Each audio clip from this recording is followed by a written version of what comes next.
affecting the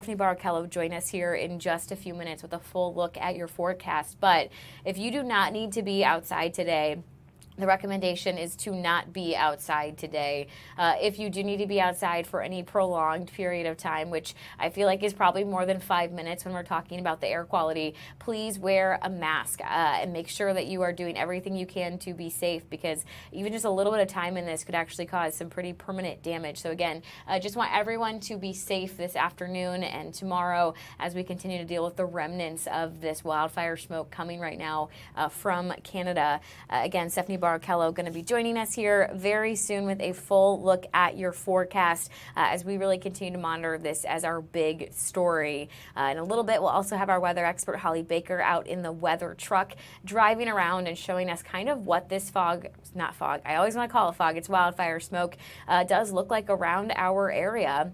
I know this morning as I was traveling with my photojournalist, it seems like the entire skyline of Milwaukee has just disappeared as we do talk about this wildfire smoke and what it's doing in our area. So I do want to go ahead and bring in Stephanie here with a full look at our forecast. Stephanie, I know we were expecting this. Obviously, we were taking those live looks in Green Bay and in Duluth yesterday. But last night, it was such a difference from when I took my dog out in the afternoon and in the evening, because it just hits you as soon as you step outside. Absolutely. And it's the smell that really gets you, and it's almost like you can taste it, especially this morning and midday, as it's been so thick all this first half of Thursday. But it did start to move into Sheboygan County yesterday afternoon. The rest of us followed suit closer to our dinner hour, and now sadly we're not expecting any changes throughout the remainder of today. So from start to finish, we're going to look like this, and then maybe midday tomorrow as the wind shifts, we're watching a warm front that's going to move in. That should push a lot of the wildfire smoke away from us. I do just want to stress, though, until these wildfires are completely contained, and sometimes it takes a while, especially in parts of Canada where it's very open and there's a lot of forestry, we could, with that right wind direction, see it back and forth. So something that we'll continue to monitor. We're going to talk a lot more coming up, but right now, Haley, I'll send it back to you. Thank you so much, Stephanie. We want to actually get it out right now to city officials who are doing a press conference here. Obviously, you can see Mayor Cavalier Johnson talking about the kind of air quality. This is them letting us know kind of the most up-to-date updates from the city of Milwaukee. So we'll listen in here, and then we'll check back in with Stephanie. This afternoon, a number of your media organizations, the meteorologists there, have noted the wildfire smoke that is coming to our area from Canada as well as the state of Minnesota.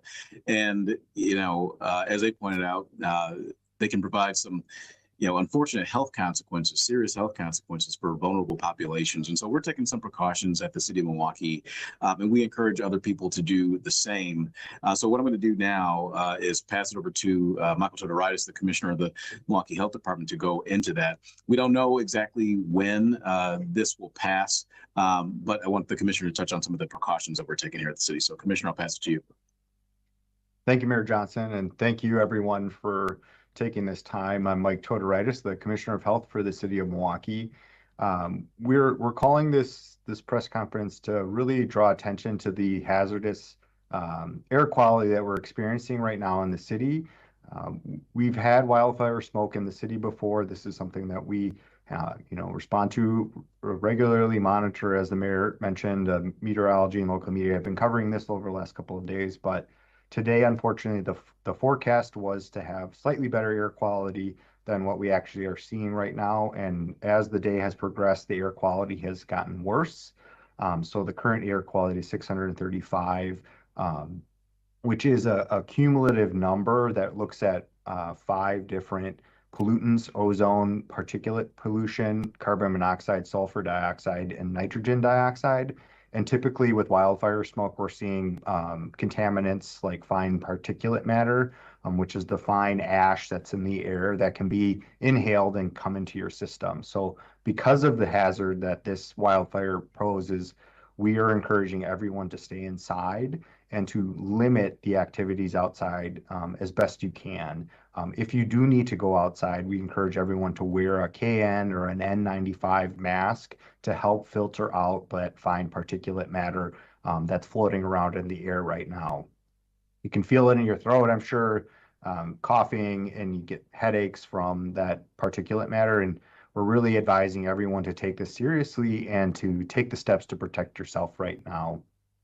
With that being said, I'm going to kick it over to Commissioner Kreschke with the Department of Public Works. Thank you, Commissioner Totorais. Good afternoon, everyone. I am Joe Kreschke. I am the Commissioner of Public Works here at the City of Milwaukee. So as of this morning and a lot of conversations with Mayor Johnson and the Health Commissioner, DPW has determined that we had suspended all non-essential services outdoors. So what that means for folks is we suspended garbage and recycling for today. We have closed our drop-off centers and our tow lot will be closing at 1 o'clock this afternoon. We have many contractors around the city that we work with that have suspended services as well. It's not that we want to restrict services from our citizens, but my goal is to make sure that our workers in DPW are safe. With the numbers being close to 600, it is unsafe for them to be outside. But we will, in the future, as the weather changes, we will catch up on garbage and recycling. We will post on milwaukee.gov/DPW to give updates. But our concern right now is just making sure that the folks that work for DPW are safe and can provide services in the future. So with that said, all our buildings are open. So if you're looking to do any services within the municipal building or any of our other buildings around the city, those are open to the public. It's just any service that we have outdoors, we are limiting. If there are water main breaks, our folks are dispatched and are taking health precautions and wearing masks, but are exposed. But everyone else is temporarily suspended, at least for now. If we decide to just suspend tomorrow, we will give an update. And obviously this is an hour by hour, and we work with the health department and Mayor Johnson to make that determination. But all we want is folks to be safe. With that said, I can hand it back over to Commissioner Totorais. And we're happy to take any questions.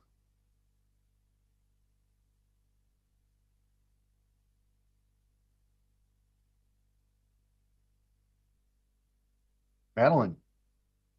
Yeah, thank you so much. Really appreciate this. I am wondering what the city's plan is for any outreach to the homeless population, or even just keeping tabs on other folks whose jobs require them to be outside.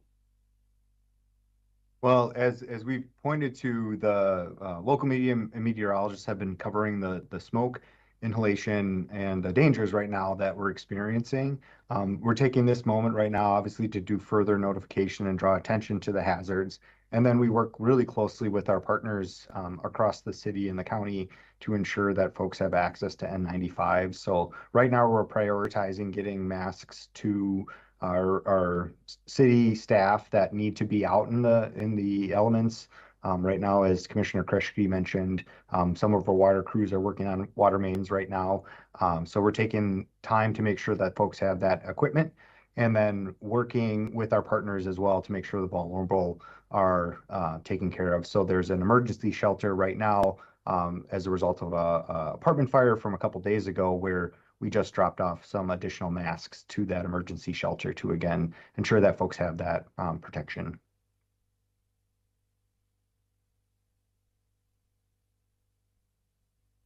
Hi, Jason Calvi with FOX6. Question about, before you announced the suspension of work today, did any DPW workers outside have to go home sick? Right now, to the date, no. We did have folks that have respiratory issues that were basically, and people around the city can probably feel that right now. We made sure that those folks went home so we can get into fresh air, but we did not have any major sicknesses within the department. And this is why we basically suspended, so we didn't have those issues.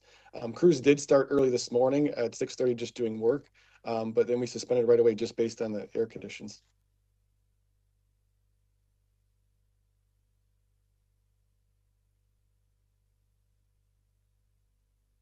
Johnson, Jason Calvi again with FOX6. I was wondering about MPD and officers wearing masks. Obviously, there's a new ordinance that bans law enforcement from wearing masks except in cases like this, weather or illness. What's going on with the masks right now for Milwaukee Police? I can chime in on that one.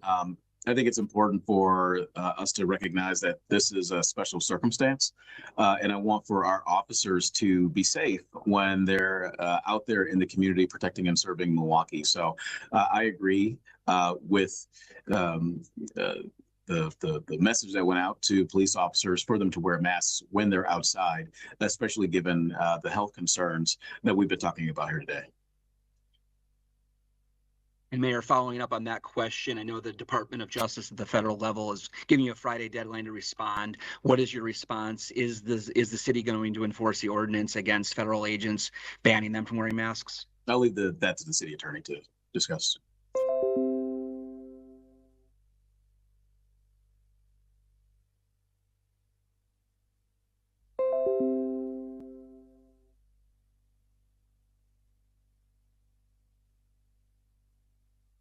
I mean, the letter was sent to you as well. So what was your reaction to that letter? I know it's a legal matter, but so I'm in consultation with the city attorney and leaving it to the city attorney to address. Do we have any other questions about the air quality?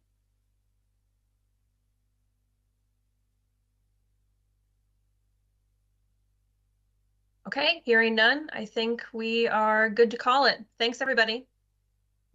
Thank you.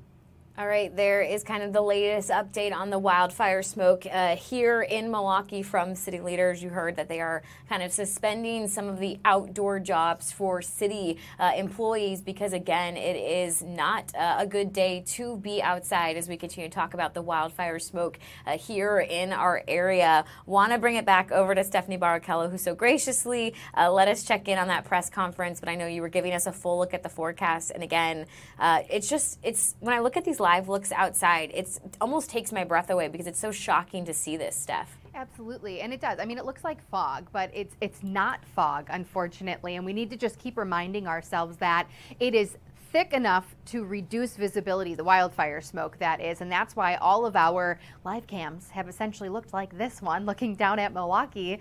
All morning long, our air quality indices have been over 600 most of the morning, by far the worst air quality Milwaukee County has ever experienced. That coming in from the Wisconsin DNR as well as the Wisconsin State Climate Office. A couple hours ago, we got that just after about 10:15.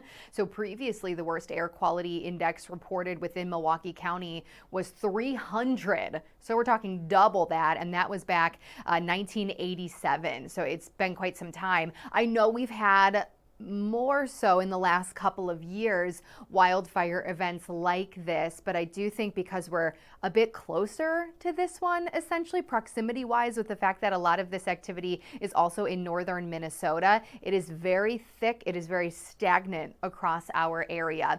It is still reducing visibility. Milwaukee is now up to a mile, though that's still very low. Waukesha, Racine, both still down to a half a mile, and Kenosha 3/4 of a mile. It just goes to show how thick the wildfire smoke still is. You can still see it, you can still smell it, and I know we said this earlier, it's almost like you can taste it a little bit. It gets into your lungs really easily, unfortunately, and that's what makes it so dangerous. Air quality is still hazardous. That is the highest the category goes when it comes to air quality. Not surprised to hear that it's the worst Milwaukee has seen, considering even in my time here, I can't remember, I guess, when we've ever had hazardous air quality, certainly locally, but even across the state. So something just to keep in mind, take it a bit more seriously. Again, I know it looks like fog, but it unfortunately can do a little bit of damage if you're outside for a prolonged period of time.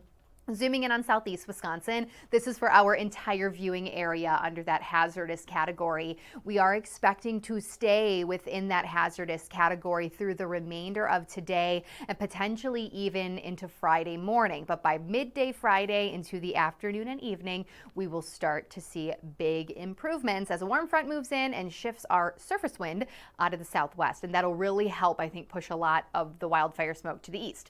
Regardless, we are all still under that air quality alert alert that is now until noon on Friday. It was extended earlier because it does look like it's still going to take some time to get some of this thick wildfire smoke out of our area. The forecast that matters, right? This is tracking wildfire smoke near the surface across the entire state. And what some of these colors are showing, if you look really closely, I tried to make this box a little bigger, but it's a bit on the difficult side. But you can see when the color is purple, that's less than a mile visibility. So that's how you really know that the smoke is very thick. The red is 1 to 2 miles, so still pretty thick smoke, and even reduced visibility in the orange and the yellow. It starts to get a whole lot better as we see those blues, greens, and of course the whites inch their way back in. But for now, thick wildfire smoke still expected to be with us here in southeast Wisconsin and much of the state throughout the night tonight. Here's 10 p.m. You'll notice that it may not be quite as thick as what we have right now, but it will still be with us through at least midday tomorrow. This is 9 a.m., so you can still see it across eastern parts of the state.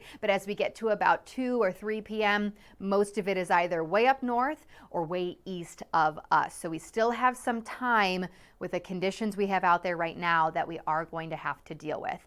The difference with tomorrow is the fact that a warm front is going to make its way through our area.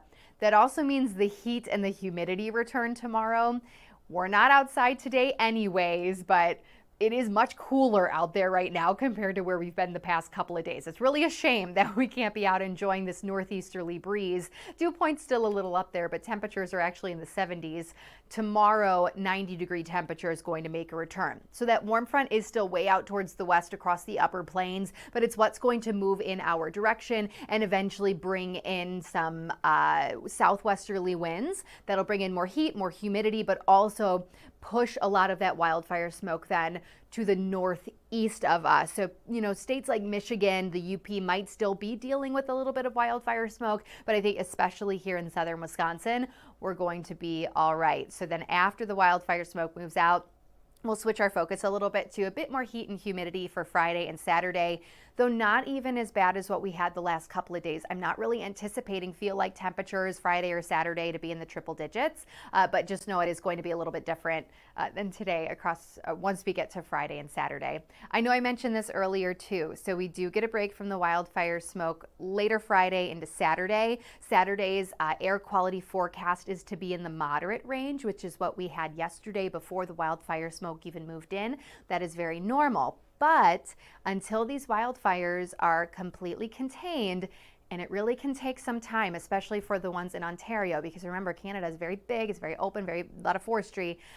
We could still see periods of time where it's like this again. So we really do need to take it almost day by day. That's how the last couple of years have been. In fact, I believe it was 2023 when we had almost, a month-long period of time where on and off we had that wildfire smoke back in the area. Hopefully this is the worst that we will see going forward, but it doesn't necessarily mean that we are completely done for the remainder of the summer. But we will take the break that we can get by later on Friday. Otherwise, with air quality this bad, it truly is best just to stay indoors, Haley.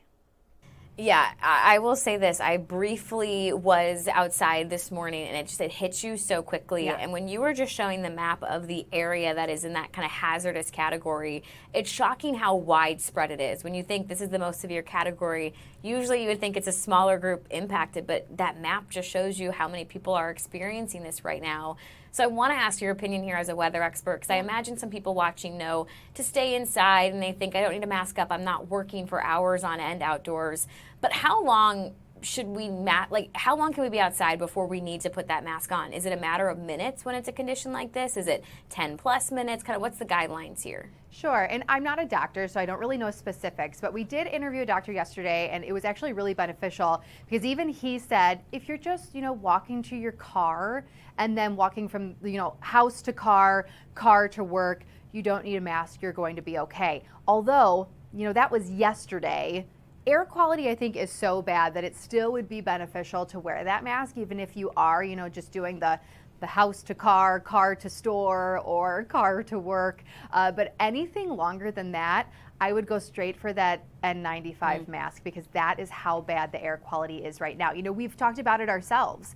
You know, even sitting in my car with the air recirculation button, that's also something that you should absolutely utilize today, because it doesn't pull in any of that outdoor air. Yep. It just cools and recirculates the air that's already in your car.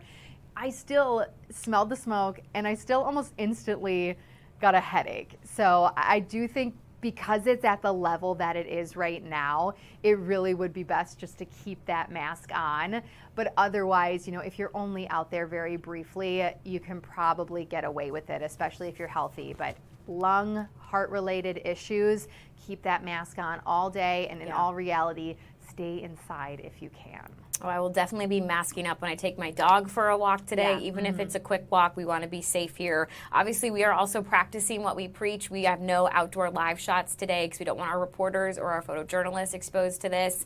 And I know you were mentioning Ontario, so I actually wanted to watch this video with you for the first time and kind of get your reaction. It's from Fox 9. It's actually, as you can see, aerial footage that was captured that shows the smoke rising from the fires in Thunder Bay, Ontario. So as we watch this, I think it's really interesting to kind of get a better idea, Steph, of what's kind of entering our area here in Milwaukee now. Yeah, I mean, seeing those huge plumes of smoke, I mean, look at that. It's dark. Yeah. That's incredible. I mean, I think it just shows the strength of these wildfires and just how big they are, too, to see all of that smoke, that plume of smoke that high up in the atmosphere. And that's the reason why, especially yesterday, we were talking about the wind at those upper levels. Absolutely, you know, today with that northeasterly breeze at the surface, that's enough to pull in all of the wildfire smoke that's just north of us. But when you see how high the smoke extends and our wind at that level is out of the northwest, it's very easily going to push a lot of that towards us. But I think what we're looking at here is just how big and how active and how strong some of these wildfires are right now, especially in parts of Ontario. Northern Minnesota, I was even just looking, you know, it's not just one fire. There are, I believe, at least 10 separate wildfires in far northern Minnesota right now. Wow. May not be quite to the extent of what we're seeing here. And remember, a lot of what's in Canada is probably not being fought right now or even trying to be contained, as we chatted about previously. So again, Minnesota's probably don't look like this, but still, it's just a very tricky situation. And we are just so close to Minnesota. You know, we're a bordering state, so we're very close to it, sadly. When you talk about the wildfires in Ontario, I know Fox 9 here that posted a video. They said at least 183 wildfires were burning in Ontario as of yesterday. And I think it's interesting when we see the color of these kind of smoke plumes and you think, yeah, I would never want to inhale that. Well, that's why we should be putting the masks on when we go outside, Steph. Yeah, absolutely. I know even some of the doctors that we've interviewed have talked about all those really fine particulates that are within wildfire smoke and how easily we breathe those in. So it's not only, you know, targeted towards that sensitive group. It's really all of us need to take those precautions because we are all breathing that in, especially on days like today when that air quality is so significantly bad across the state. And even south of us, you know, you go down to Chicago, you go east to Michigan, you go to the East Coast. This is a really impactful area of smoke. So it's very unfortunate. We're all kind of in the same boat here. Yeah, no, it's been interesting to hear from you and from Rob Haswell and some of the people who have been here for 20 plus years that they've never experienced something like this, which again is why we just want everybody to take this seriously. I know normally you might think, oh, I don't have asthma, I'm good to be outdoors. Not the case today. Again, we're in that hazardous category, so please be safe. Stay inside if you can. Stephanie Barrichello joining us here on Wisconsin Live Desk. We appreciate that full look at the forecast. I'm sure that we will check in with you again shortly. Yeah, sounds good. Again, we're just going to continue to monitor that big story, which is the wildfire smoke hitting Wisconsin, which really does raise the question as to, well, what does that mean for some of the outdoor activities that are scheduled for this afternoon and this weekend? So if Delaney can actually switch over to Waukesha County Fair, we did get an update from them. Certainly something we highlighted extensively here yesterday on the live desk for their opening day. We were wondering, will things continue as planned? And they are saying yes, they will. They say while there is an active air quality alert through noon tomorrow, the fair has 2 air-conditioned buildings on the grounds to provide fairgoers relief from the weather. We've heard from some of you who have concert tickets wondering what that means. So as you can see here, they're saying it's going to continue. They're recommending you take some breaks inside the air conditioning. But again, what we would recommend if you're going to be attending the Waukesha County Fair is to please mask up for your own sake, because to Steph's point, it one, isn't good for your body to be inhaling this, but it really doesn't feel good. You will get that headache and almost that nauseous feeling pretty instantly when you are out in the elements. So definitely would recommend masking up here. As for Rainbow Summer, which is the free outdoor music festival that the the Marcus Performing Arts Center puts on, they have canceled it for tonight. Tomorrow is still on. And coming up on the live desk, we'll also be checking in with Country Thunder for the latest on the precautions that they are taking, because that is yet another outdoor music event that is scheduled to begin tonight. So make sure and stick with us here on the Wisconsin Live Desk. We're going to keep you updated all afternoon long. Again, we are here giving you the advice that we've gotten from the medical experts and from our weather experts of stay inside. And we want you to know we are doing the exact same thing. Again, we are not sending our photojournalists or our reporters to do any sort of outdoor story today.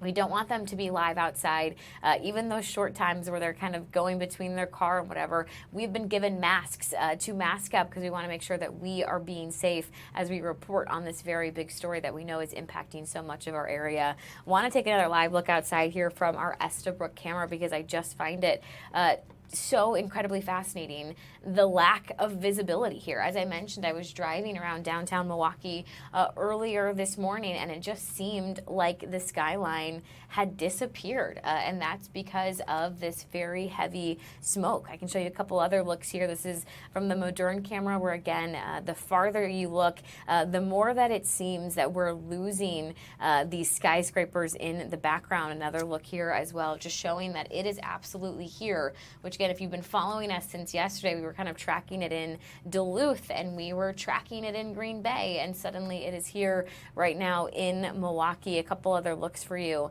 our downtown camera, and then this one is actually shocking. This is the airport camera. This is Mitchell International Airport, which you would have absolutely no idea, because we cannot see anything but maybe a couple of the trees at the bottom. Otherwise, it is just a gray camera right now. That is a working camera. This is a live look at Mitchell International Airport, but again, this is why it is hazardous air quality outside, why we are asking you to stay indoors or to mask up if you absolutely need to be outside, because this is the visibility at the airport right now. We cannot see anything. So definitely, again, a situation to please take seriously, and we will have some live reports, some other live looks from outside coming up here on the Wisconsin Live Desk. But again, just kind of shocks me and almost takes my breath away, as I mentioned, when you look at a live look like this, where you can't see any of the airport, a pretty big structure that with the visibility, it's not even that far away. We can't even see the runway here. So if a plane was landing or taking off, we would have no idea right now looking at this camera. And that is why the wildfire smoke hitting us here in southeastern Wisconsin is our big story of this afternoon. We're going to take a quick break here on the Live Desk. We'll be back with more news right after this.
Wisconsin Live Desk.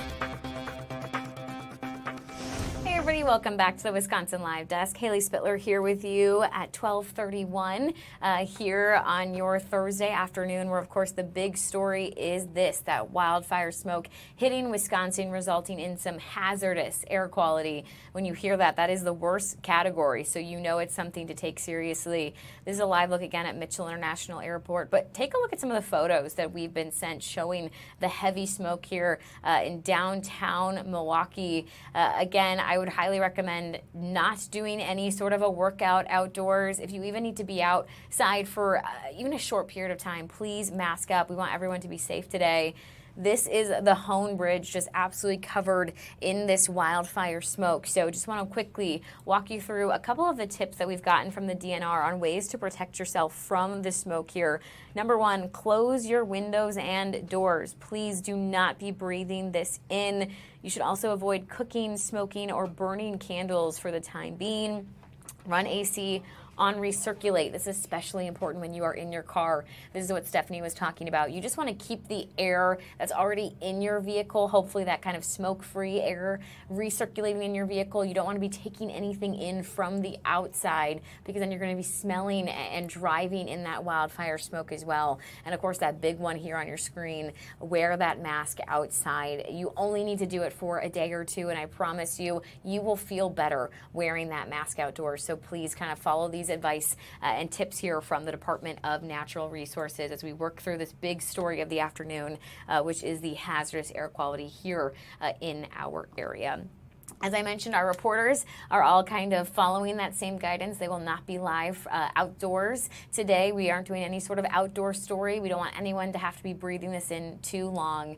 And as we talk about our reporters, I actually want to go ahead and bring in Brett Lemoyne, who is joining us indoors, which is what we like to see, Brett. But I know you're talking about Scraps and Sparks today, a pretty unique nonprofit that's opening in Waukesha. Tell us a little bit more about this. Yeah, so they open on August 8th, and they're starting to collect items starting tomorrow here, and we're going to find out all about that. But Haley, I got to ask you first, are you crafty? Okay, so I'm not crafty at all, because my two sisters are the most artistic and talented people, and I just joke that they stole the genes because they're older, so I didn't get any when I came around. They were all gone. Well, I'm just learning about junk journals. Have you heard about junk journals? I have one in my hand. I have heard of these before.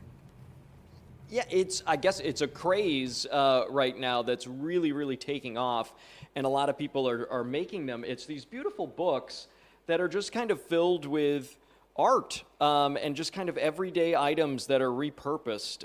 It's kind of like a scrapbook, but it's just such a cool thing, very therapeutic as well. But yeah, we're talking about this new location here. There's not much to see at the moment, but that will change very soon because, again, the opening is coming. We want to bring in Teresa and Justin, who have kind of thought up this whole thing here. Very unique, Teresa. What was kind of behind coming up with Scraps and Sparks?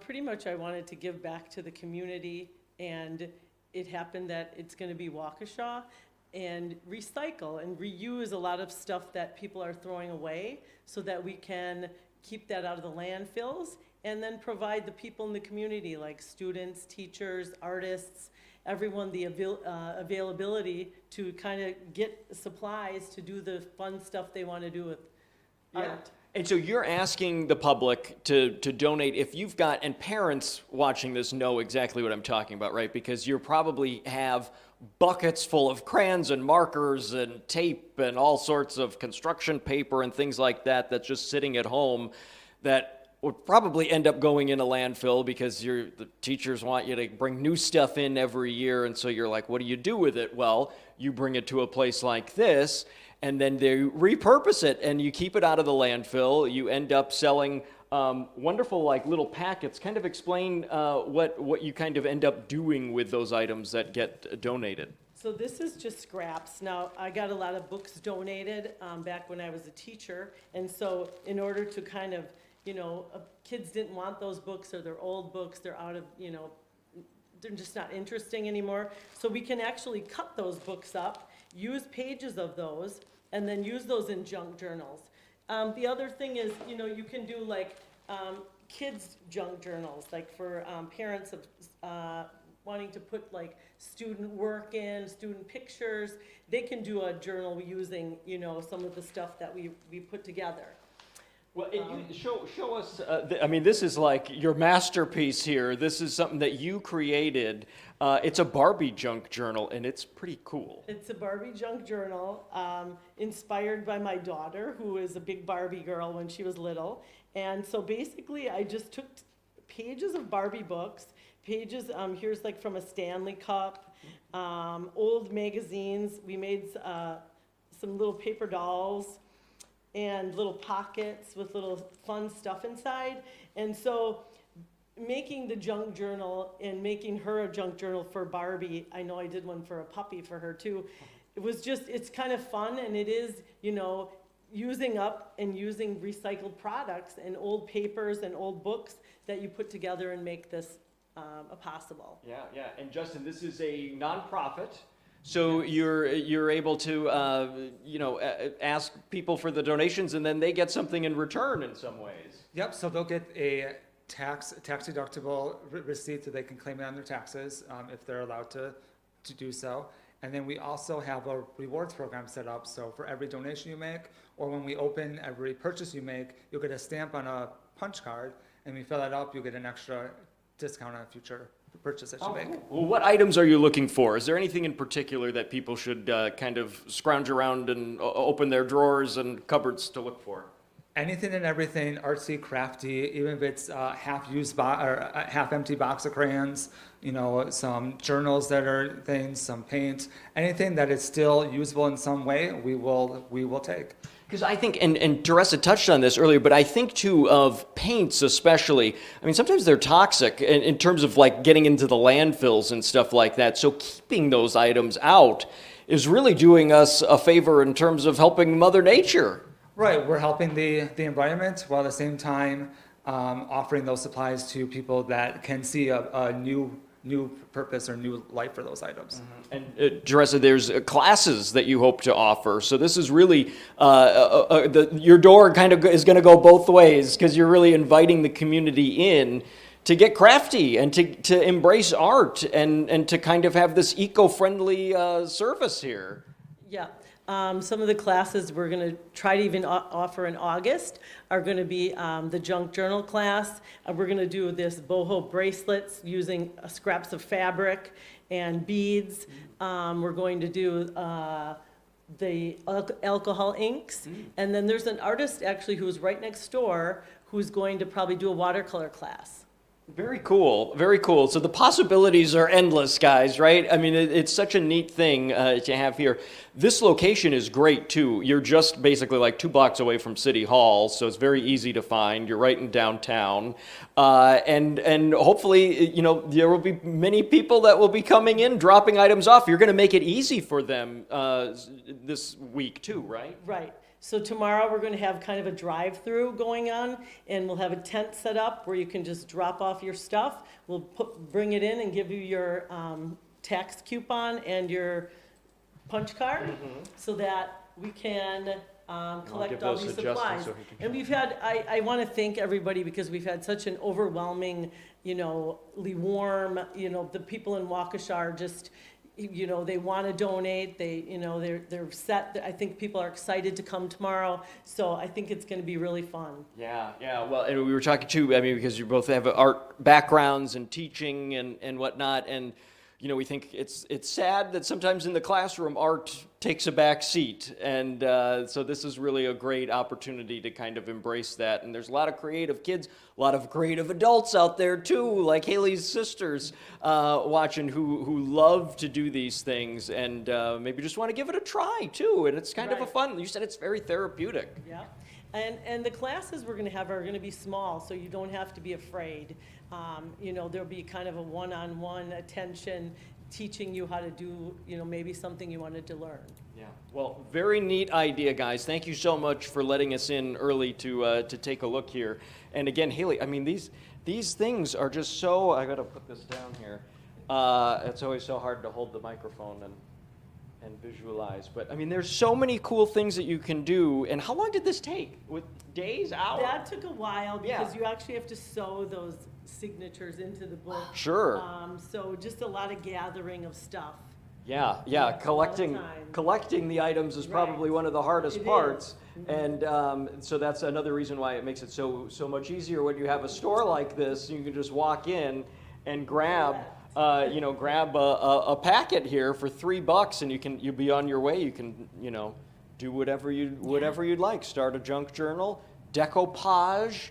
Anything that you can think of, like we said, the possibilities are endless, Haley. They really are, Brett. And I feel like so often maybe you're somebody who has some of these extra art supplies and you just don't know what to do with them. You feel bad almost throwing them away because it's so wasteful. How cool to Exactly. now have a place you can bring them and know it's going to be repurposed into a new piece of art and keep kind of the life going. Since you were showing us the Barbie one, do you want to know a fun fact? Obviously, yes. Obviously. Of course I do. Barbie and I share the same birthday, March 9th. Get out of town. Yeah, just a little fun Wow, fact I for had you. no idea. That's why people have to Very tune into the nice, Wisconsin very Live nice. Desk because, occasionally, maybe on a Wednesday, they'll get to see your legs, and then on a Thursday, they'll learn that my birthday is the same as Barbie's. That's the facts you get here. You never know what you're going to get, that's for sure.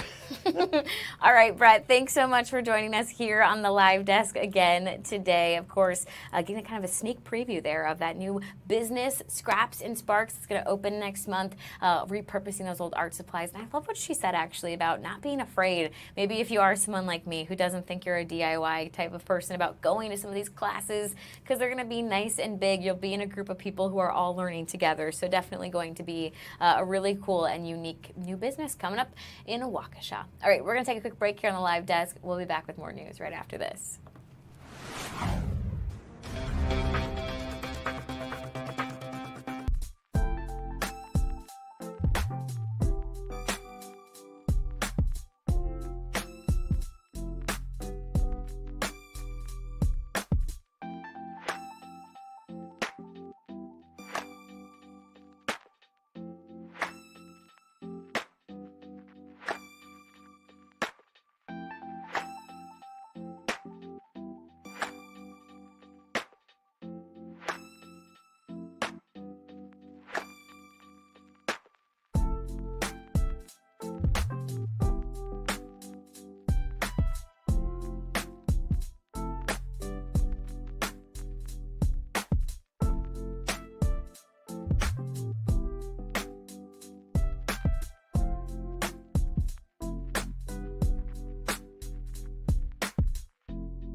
This is the Wisconsin Live Desk.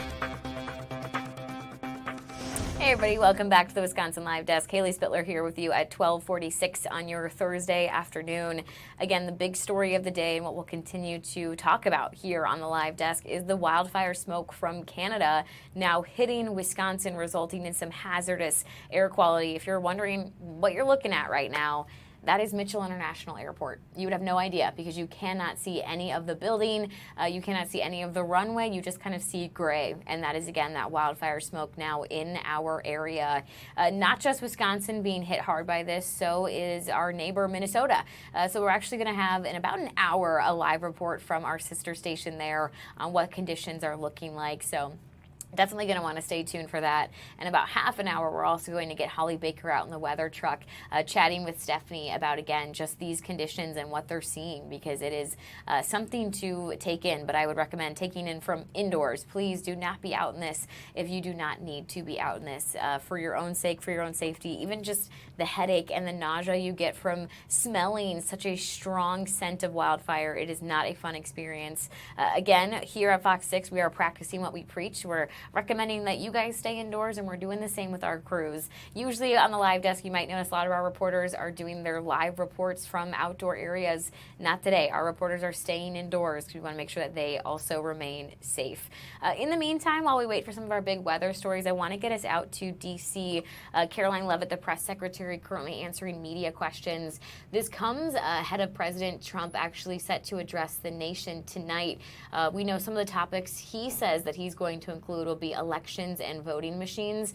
We also anticipate a lot of questions about the kind of conflict with Iran. So curious if Caroline Leavitt will take any questions ahead of that speech. Again, President Trump set to address the nation later on tonight. Right now to facilitate flows through the Strait of Hormuz and preemptively address the risk that Houthis will actually choke off the Red Sea oil route and that prices will increase further before November. Sure. Well, two separate questions. First, let me address what's happening in the Strait right now. We know that there is a blockade of ships directed by the president for ships entering and departing Iranian ports only. This has been fully implemented and is in full force. This blockade was reimposed due to Iran's inability to honor their agreement with the United States of America. More than 10,000 U.S. sailors, Marines, and airmen, along with 2 aircraft carriers and more than 20 warships and dozens of aircraft, are executing the blockade mission as we speak.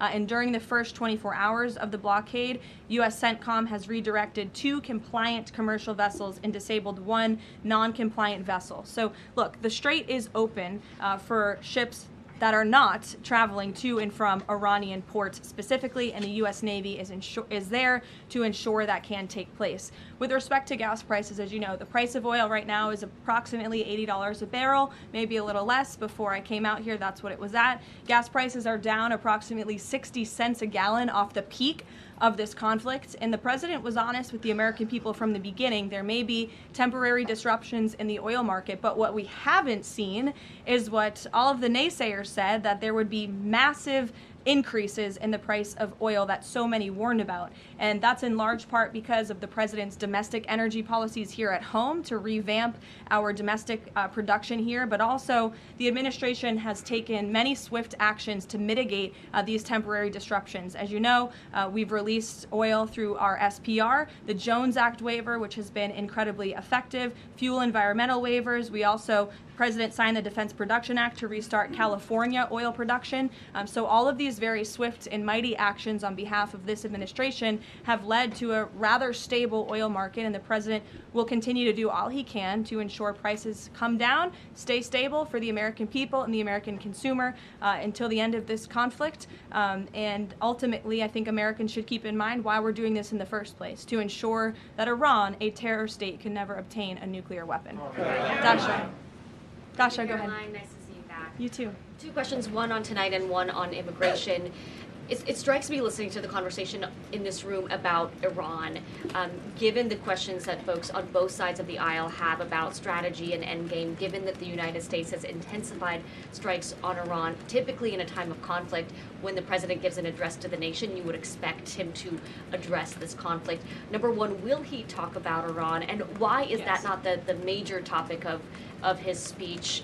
Does he believe that the SAVE Act and the 2020 election integrity are more important right now? Well, no, it's not a matter of importance. It's just a matter of timing. The president will be making a very important announcement with respect to the integrity of our elections.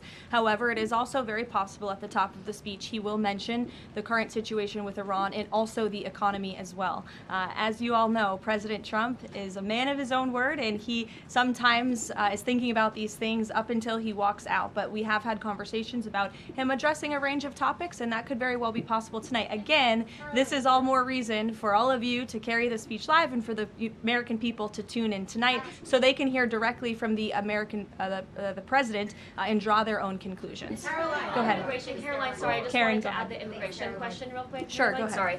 Sorry. 3 men were killed in ICE encounters in less than a week. As a result, DHS announced that it would end vehicle stops, and then President Trump urged them to change their position. Can you confirm whether vehicle stops are back on, and is the administration doing anything more to prevent these kinds of deaths, maybe accelerating distribution of body cameras which weren't present in this case? So a couple of things. Vehicle stops are continuing. Verbal guidance has been given to all field offices across the country by the Department of Homeland Security. The President and the Secretary of Homeland Security are on the same page that vehicle stops are a necessary tool that ICE agents need in order to continue their deportation campaign of the worst illegal alien criminals from our country. With respect to body cameras, I know there's been some questions about that in recent days.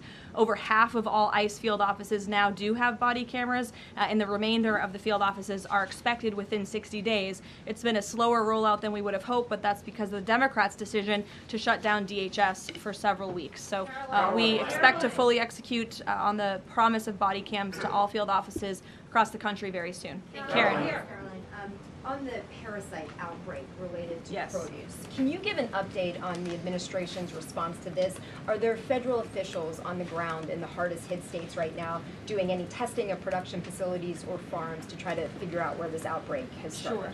Well, what I can tell you, having been back at the White House for just a couple of short weeks, I've been in meetings on this very topic, and I can tell you the White House is closely monitoring the situation, has a handle on the situation. We're committed to providing the CDC and the FDA the resources that they need, and we urge all Americans to follow CDC guidance on properly washing and cooking raw ingredients to prevent this foodborne illness. As you know, there has been an unusually high number of cases. There are typically thousands of cases of this outbreak every year, but there has been an unusually higher number, and that's why we're working with the FDA and other partners at the federal, state, and local level to increase detection methods, provide the guidance, and then also, most importantly, trace the outbreak back to its original source, which we are currently in the process of doing. Lack of permanent leadership at the CDC and FDA and any funding cuts, has that slowed the response to figure out where this outbreak has started? No, we've talked to the CDC and FDA specifically about that, and not at all.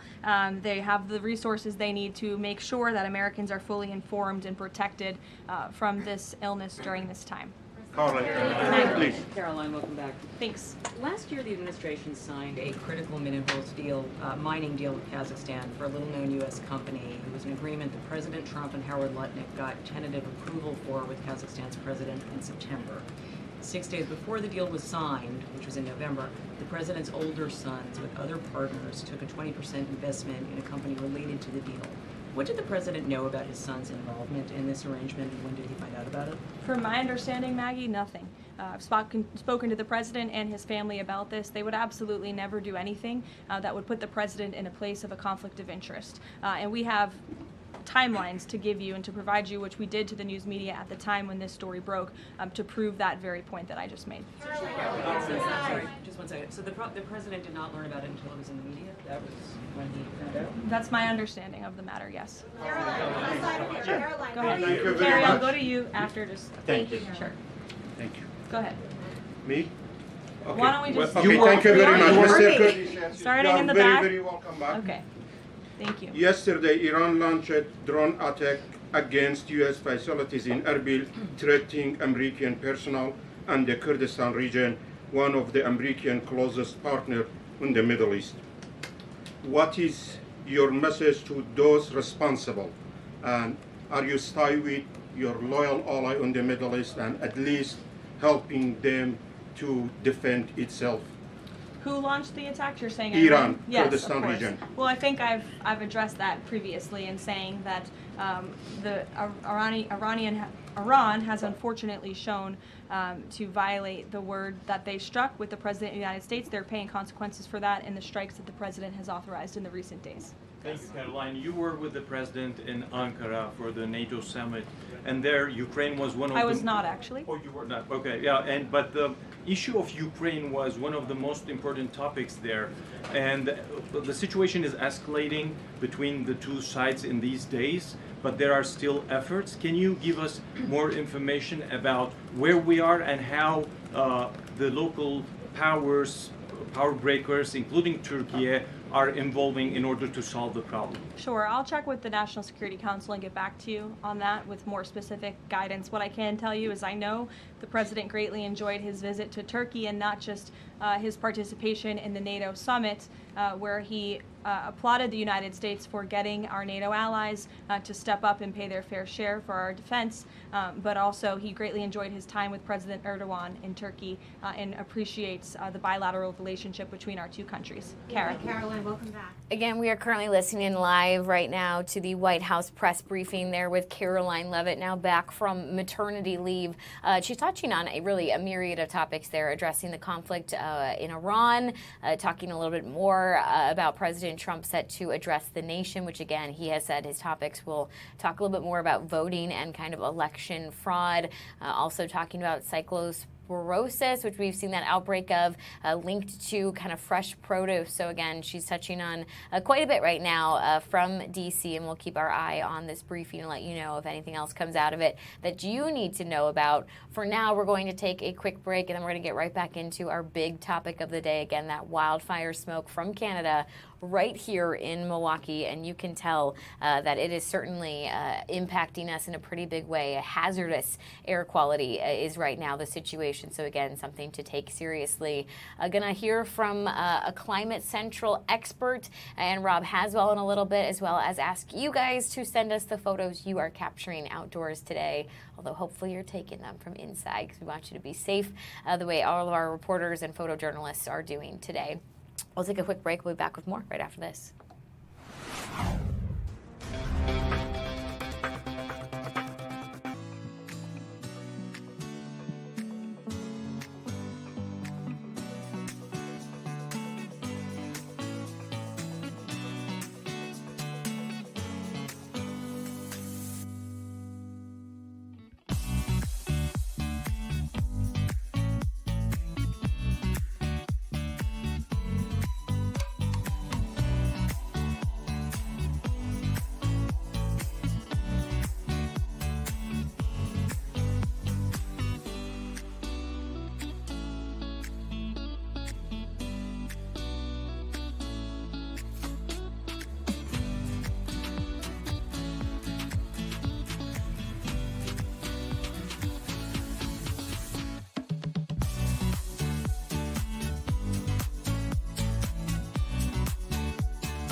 The live desk. Hey everybody, welcome back to the Wisconsin Live Desk. Haley Spittler here with you at 101. Want to take a live look outside. As you can see, our weather truck officially on the move right now as they continue to drive around and kind of give us a good live look at what conditions are like. And you can tell, again, it is just so incredibly smoky out there. As a reminder, it is hazardous air quality, so this is definitely something to take seriously. Our weather expert, Holly Baker, is in the weather truck right now. She'll be joining us in the next 10 or so minutes with a live report. She's going to talk with Stephanie Barrichello, which, speaking of our weather experts, we're also going to check in soon with Rob Haswell as he talks to an expert on kind of why we're seeing wildfires and wildfire smoke so much more often in these last couple of decades, what those changes have been caused by. And again, also, if you have taken any of your photos today kind of showing this wildfire smoke in your area, we want to see them. We'll show off some of those in just a little bit here on the live desk, where you can send them to us on fox6now.com. Or if you even have the Fox 6 Storm Center app, that's another way to send us your weather-related photos. And you never know where you might see them on our socials, here on the live desk, or even in our afternoon newscast. Again, stick with us as we continue to cover this top story. In the meantime, we are certainly not just covering wildfires and the smoke today. We are also staying on top of some other pretty big stories for southeastern Wisconsin and Milwaukee County. So I want to go ahead and actually bring in Andrew Amuzu, who's joining us today from the newsroom. Andrew, if you can hear us, I know your story today on Wake Up, talking a little about the Milwaukee County transit system and their proposal for service cuts to kind of help fix a budget deficit. I'm unsure if Andrew can hear us, but we'll see. Andrew. I can hear you now. Yeah, my I think it's funny because Stephanie Quirk, she had to explain what an IFB was earlier in the morning, and so I'm kind of having the same situation here where, I can kind of hear myself there. But we're just gonna go through with this. But as far as what I've been covering all throughout the morning, there's Steph walk through the shot. But yeah, MCTS, there's this proposal for a 25% reduction in the bus routes across the area. Now, this is going to be pretty significant, especially when it comes to what happens next year. But I guess the crux of it, and I've been taking notes on the meetings that we've been part of, whether that's yesterday, even a couple days ago, but the president and CEO of MCTS, Steve Fuentes, says that each year they go into their budget season not knowing how much money they'll be able to spend. And that's something that results in, okay, this year we're going to cut back on this, or we're going to add this because we have more money, or we have this type of funding. A lot of these past few years, they've been relying on COVID funding, but starting next year, that's going to run dry. That's what Mr. Fuentes says. And so this allows them to not only when they're able to cut back on these routes, for a 3-year period, they're going to use that sort of as the basis, as the foundation, to sort of be like, okay, this is our baseline. We're not going to do any more cuts beyond this. This is the 25% for the next 3 years. And hopefully by that time, we'll be able to secure some secure funding as well. They have enough for next year, he says, but by year 3, they're not going to have enough. So because they're going to have enough for year 1, they'll be able to rely on their surplus, and hopefully that can be a snowball effect going into year 3. It also is important to mention that MCTS does not have any dedicated funding. They're one of the few transit systems in the nation, not in the state, in the nation, that does not have a dedicated source of funding. So therefore, they are relying on different avenues for that, which is why each year they're going into that budget season not knowing how much, and then they have to play pickup because of the amount that they eventually find. And so that's what we've been pretty much reporting all morning long as far as where is this coming from? Why do they believe that a 25% budget or 25% service cut for bus routes is something that they believe will not only be good for the short term, but also in the long run as well, because after that 3-year period, they'll be able to be more on a steady track. That is their goal, at least. And so, that's sort of the biggest thing. It's going to affect so many bus people that rely on the bus for the next few years, but definitely a heads up that they want everyone to be aware of. All right, Andrew Muzi there joining us from the newsroom with his IFB kind of being glitchy. I will not ask you any questions just in case we lose you, Andrew. But to his point, we know that this could impact many of you guys, especially if these cuts are along your bus routes. So definitely something we're going to stay on top of here at Fox 6. If you'd like to read more, Andrew's article right now posted at fox6now.com as well as inside that Fox Local app. I want to head back outside, though, as we continue to monitor the big story of the day, this wildfire smoke from Canada now creating the worst air quality ever for Milwaukee. Again, we are in that hazardous air quality category. And if you're wondering why we've seen more wildfires and why we've seen more even kind of smoke in our area, well, I want to actually send us over to an interview that Rob Haswell did for us, where he had the chance to speak with Shel Winkley with Climate Control, explaining why this might be happening more often, what's kind of causing this. So we'll go ahead and listen to this together. Well, it's been an incredibly smoky few hours here in the Milwaukee area, and I would love to say this is the first time we've experienced this, but we all know it is not. And that's where this gentleman comes in. We know him, we love him. He's Shel Winkley with Climate Central. We love all the work you do over there, Shel. And I hate to say it, but we've been talking about wildfires and wildfire smoke a lot more in recent decades. In fact, it's really spiked, hasn't it? Yeah, someone was asking me yesterday, like, is this something we're experiencing more? And I think, the first thing that flashes back to people's mind, 2023, we had that first real significant wildfire smoke that a lot of folks can remember. So I think that the big thing here is that the wildfire smoke, I heard it put a couple different ways. We could because a lot of meteorologists across the Northeast, especially, forecast highs were just blown by like 7 to 10 degrees because you can forecast the weather, but you can't forecast the future necessarily. So we didn't anticipate this many fires starting up, but that's what we're seeing is more and more fires, especially during the summer months in Canada. And it's just a reminder of, even though something seems a world away from you, it doesn't stop at borders. And that's what we're finding with this wildfire smoke more and more each season. Right. And there are some complicating factors too. Like, obviously we're going to get to the bigger picture about climate change and how this is impacting, the wildfire frequency.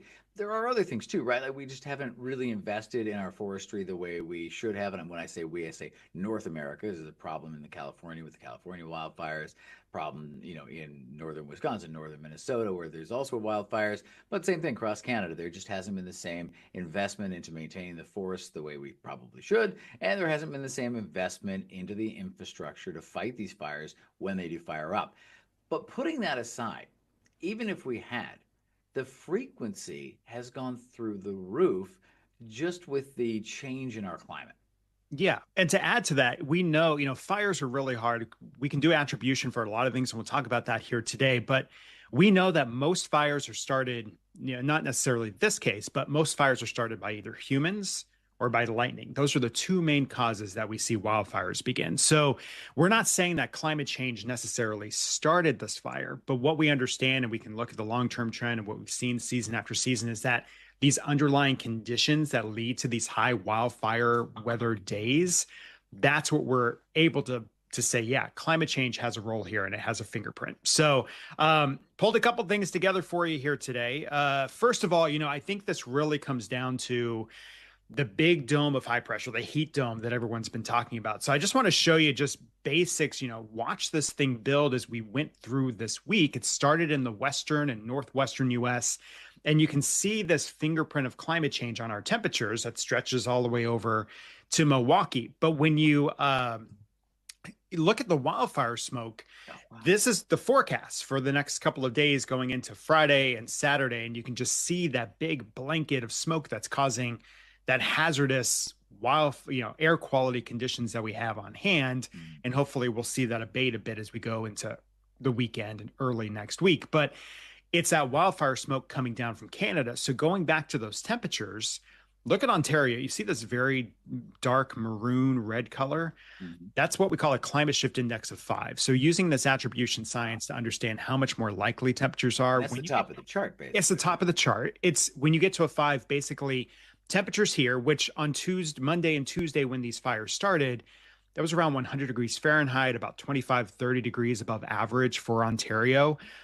Those temperatures would have been almost virtually impossible to get that hot, even here in July, without a fingerprint of climate change. So when you lay that, and you're going to see not the same colors, but this is the footprint of that climate shift index. Notice all of those fires from northern Minnesota into Ontario.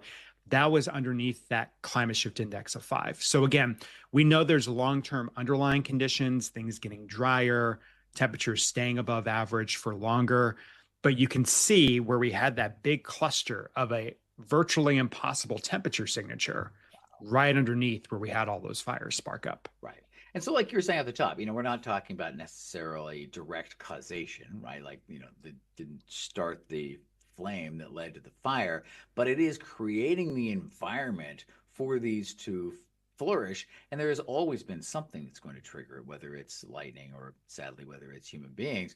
So the problem is that we've set this stage and we've created this environment where not only do they start more frequently, but they explode. Like, Shel, what happened with this fire? Because it was like a non-newsmaker, and then all of a sudden it just blew up. Right, because most of the fires were up here in the Northern Territories, and you were getting some smoke from that, but you get, one, and then the embers start spreading. And if you have this tinderbox waiting to just sit there and burn, it doesn't take long, especially when you throw a little bit of wind in there, that all of these trees now start to burn. And I think it comes down to the point, too, you've got to, one, prioritize where do you start working on containing fires closer to population areas, closer to people, closer to buildings. But at some point, too, you just don't have the resources to fight everything everywhere all at once. And so, again, it's those underlying conditions of these drier vegetation, the longer term warming that we've seen here that have led to the perfect day, which was Monday and Tuesday, in order to spark these fires and then see them take off. So again, that's in Canada. But again, we also know that smoke, as we're experiencing now, and the decreased air quality that we're experiencing now, looking at a study just about, there was a time in the United States when we had a lot of industry, a lot of tailpipes, a lot of pollution because of the way we were living life. And we've done a lot of work in order to increase and better our air quality. Just over the 2020s, we now understand that we're experiencing more wildfire smoke, especially in the Western US, but what's coming down from Canada during the summers. So we've either influenced or rather reversed how the air quality gains we've made in places like Michigan. But then a lot of the Northeast, we've kind of stalled those gains because we're seeing so much more wildfire smoke during the summer all the seasons. work we've done in the past 20 years, past couple of decades, to clean up our air and everything else and make our world a little bit better place to live has been either undone or worsened by the increase in wildfires. Exactly. Or just, stopped altogether, and then we see where we go from here. So that's that human piece to you. So it's the why do I care piece, right? Like, oh, climate change is impacting here. Like maybe it's, not my top priority. You've got to think about the heat is already stressing you. The humidity is already stressing you. You had floods last year in Milwaukee, right? It's all tied together. Everything that happens in one part of the world eventually can impact another. So that's that human health part. And what you're experiencing right now with this wildfire smoke, most of the time we say, hey, if you have sensitive respiratory issues, you have bad asthma, this is going to be a bad day for you. This is a bad day for all of us. So this even exceeds, even for the healthiest of us. This is a big I've impact. lived in the Milwaukee area for over 20 years now, and this is the first I can remember that we were at the top of the charts as far as being the worst possible air quality when it comes to smoke particulates. And we're in that range now where if you have to go outside, you're being asked to wear an N95 mask. So it certainly wakes you up to the local impact of a global problem. Shel, thank you so much for taking some time to sit down and chat. We'll check back in a little bit, and hopefully things will have improved by then. Yeah, hope you guys breathe easier soon, and love to chat again. There you go. Thanks, Shel. Appreciate there Rob Haswell getting us that interview, answering why we're seeing more and more of this in recent decades. All right, we're going to take a quick break here on the live desk, and we're going to get a live update from Holly Baker. She's out on the roads checking in on really what the air quality is right now in Milwaukee. Again, it's the worst we've ever seen. It's in that hazardous category, and because of that, the wildfire smoke from Canada is so very visible here in Milwaukee. So stay with us. We'll have more coming up in 2 minutes.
The Wisconsin Live Desk.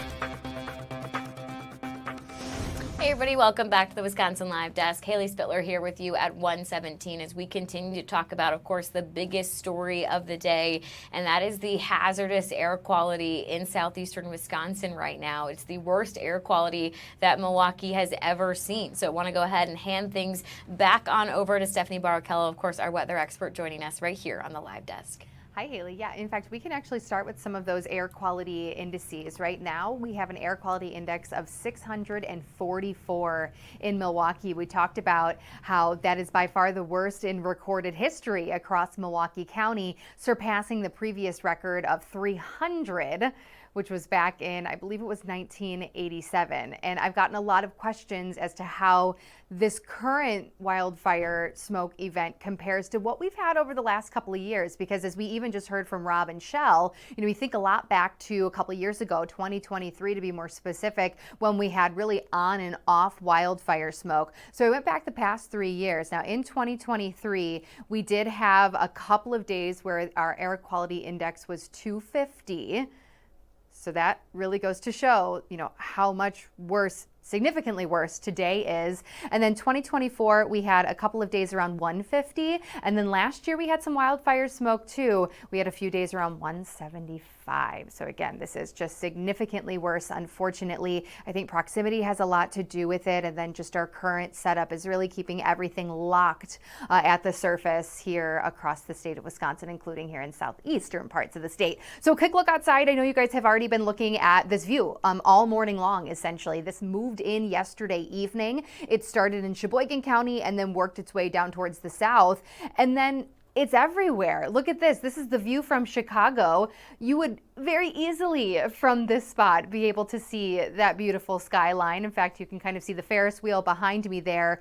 So there's this huge swath of the Great Lakes region over to the East Coast, New England states, dealing with this very thick wildfire smoke. It lines up perfectly with where those northwesterly winds are higher up in the atmosphere from our jet stream. So this is absolutely the current situation and what is going to continue throughout the day today. Now, we are lucky to have meteorologist Holly Baker out in the weather truck right now. Holly, why don't you tell us what you are seeing and where you're at?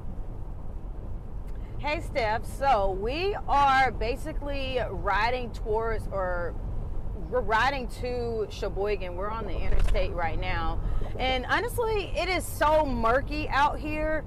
I'll even show you the camera here. You even see it for yourself. You can barely see the bridges that are in front of us, the trees, the buildings. It's just so murky. It almost looks like it's fog, but we all know that it is not fog. It is the wildfire smoke that we're looking at. It's very, very hazy. And another thing too, even though we're in the car, you can still smell it. So if you've ever been to a bonfire, right? And you get in the car after standing by a bonfire and you still smell the smoky smell, that's kind of similar to what you can still smell in your car. That's why it's important to use that recirculation feature on your car, especially when you're running your air conditioner. And I don't advise even having your windows down. Yes, it is nice temperatures out here, but I don't advise having your windows down. It's just so murky overall. So yeah, this is not the best conditions for anyone. And I have a mask here, so if we were to step outside, I have a KN95 mask that I'm going to put on just because it's going to help with the breathing conditions for me. And I would encourage anybody that's going to be outside to definitely have one of these masks to kind of help you not breathe in all of the air particles that is coming from this smoke. It's reducing the visibilities too. I'm really curious to know what the visibilities are across southeast Wisconsin. We're continuing to head past Cedar Grove soon, or we're crossing over Amsterdam Road, and then we're going to be heading to Sheboygan. So I think the more we drive to the north, we're seeing the visibilities kind of reduce even more. So yeah, it's not looking too good overall for our area. I'll give you another look at it here just ahead of us. In the far distance, there is another overpassing bridge, but you can barely even see it. You only can see the few cars that we have in front of us. And that's kind of what we're looking at right now. But the closer we get, it does become a clearer picture. But looking here, you can barely see any of those signs. So I'm just encouraging everybody to be safe out there today. Visibilities will be reduced. The smoke smell is not going to be good. Even staying outside for 3 minutes, you'll start to notice a difference, a scratchy throat, coughing, all of that. Like, I was outside literally just kind of pack up in the car, and it doesn't feel really good to breathe it in. You know that your area isn't the best. Yeah, absolutely. And it's not just for, you know, that sensitive group. It's for all of us, even those who do not suffer from anything lung or heart related. So very interesting to see. I know you're on your way to your destination. I'll be interested when you actually get off the interstate to see if there are people out and about. My guess is probably not, but we will check in with you again a little bit later on, and well, really multiple times in the next couple of hours. Thanks, Holly. Okay, you're welcome. Oh, it's just amazing. We are all in the same boat here. So Holly's on her way to Sheboygan, our station, of course, in Brown Deer. We've been showing those Milwaukee cameras, and all the way to the East Coast, this very thick plume of smoke. There are so many ongoing wildfires right now across, especially Ontario, Canada. Manitoba also now has a handful of wildfires, and far northern Minnesota, Boundary Waters area. So this really is proving to be very impactful. We'll go over air quality just again. I know Holly obviously mentioned how low the visibility is across southeast Wisconsin. That's because of how thick the wildfire smoke actually is. And because of how thick it is creating very poor, very hazardous air quality.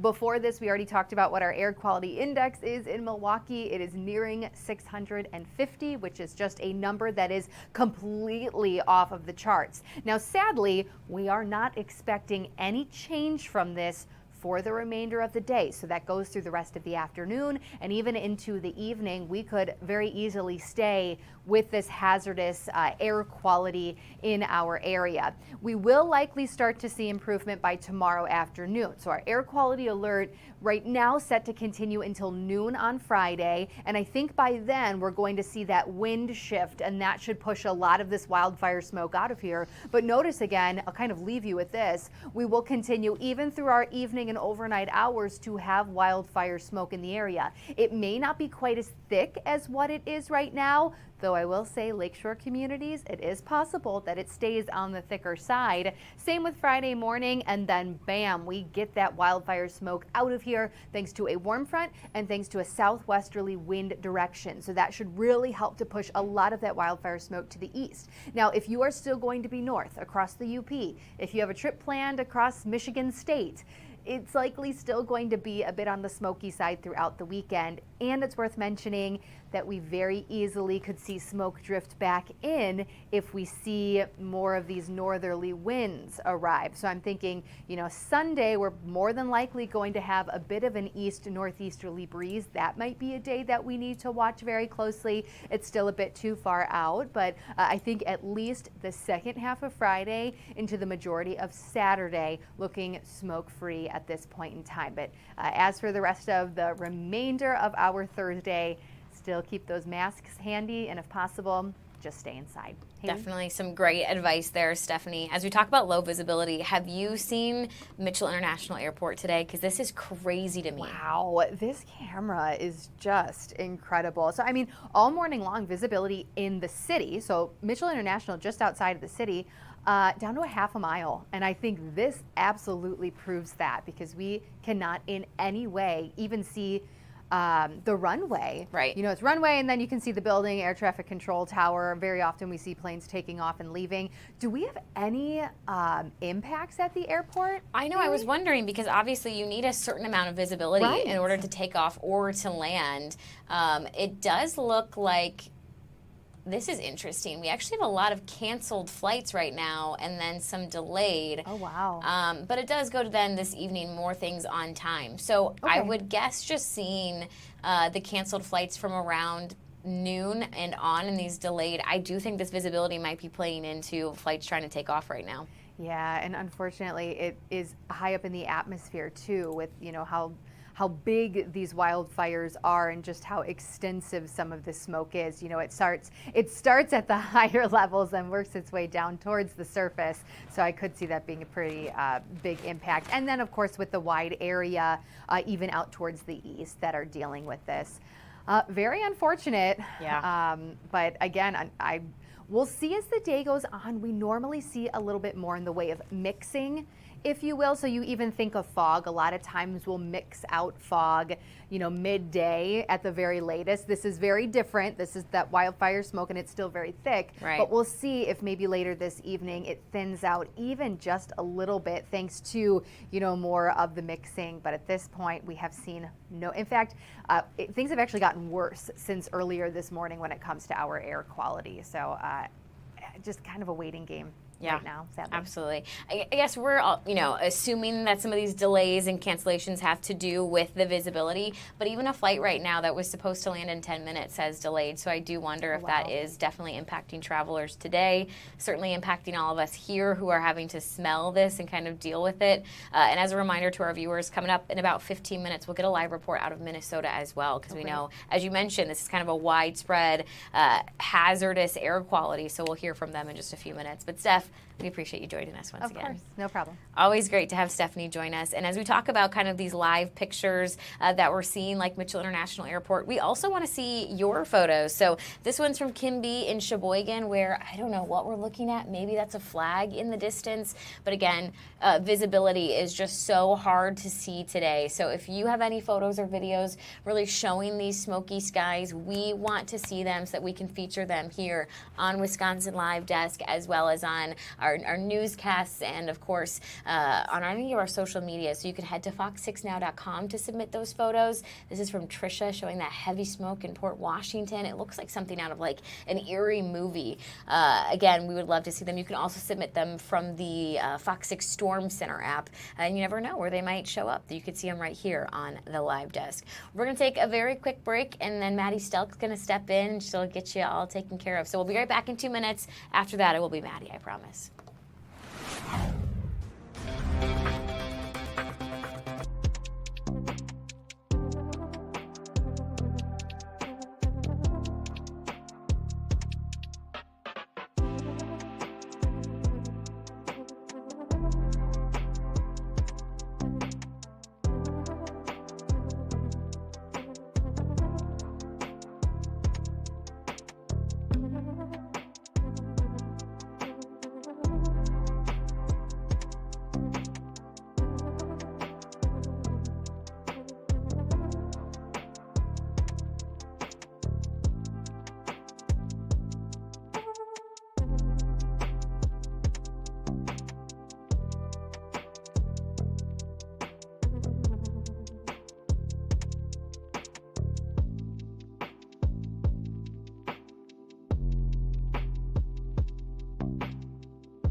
Hey everybody, welcome back to the Wisconsin Live Desk. Haley Spittler here with you at 1:31 this afternoon. Again, big story of the day is that wildfire smoke.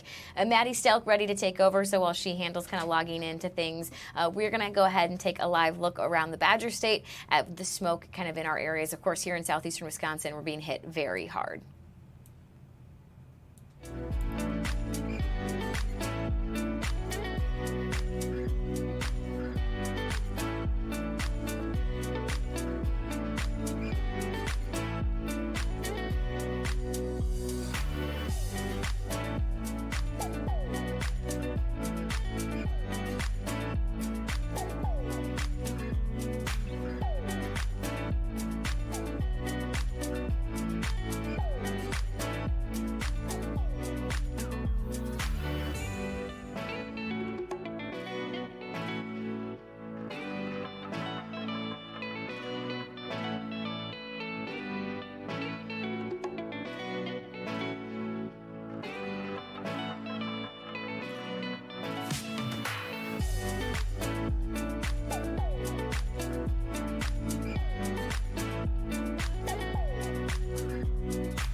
Hey everybody, Maddie Stelk here on the Wisconsin Live Desk. I'm going to take you live right now to a hearing for Peter McColgan. He is the Marquette student charged in a crash that killed 2 Marquette University lacrosse players. He is in court right now. I'll take you there live. Not giving me the option to make this quad view. It usually does. Walker, this way, Walker.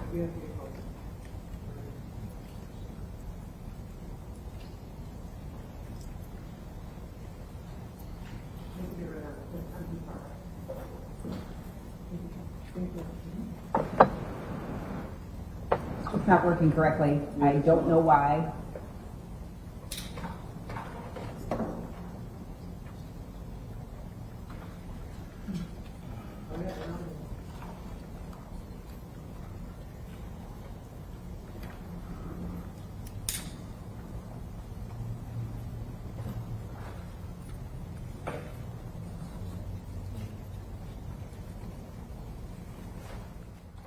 As we wait right now for this to get underway, just some background here. So Peter McColgan is the second person charged with homicide in this case. Again, this is related to a crash back on September 5th of 2025 where 2 Marquette University lacrosse players were killed. Last month, Amandrea Brunner also took the stand and was on trial. She was found not guilty of the charges that she was given. But right now we're hearing from Peter McColgan right now, who did testify in that case last month, but pleaded no contest. So this is the first time we are seeing him here in court, as he is facing 2 felony counts, both being homicide by negligent operation of a vehicle, 1 for each victim. I don't know which cellular it's on, but it's not doing what it's supposed to. I can log out and start over if you would wish.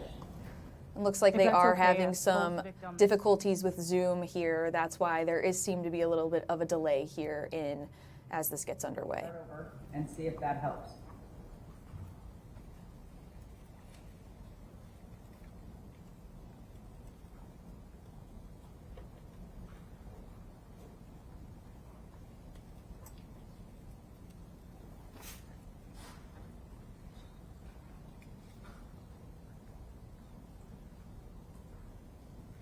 I'm on the right camera, but it usually gives me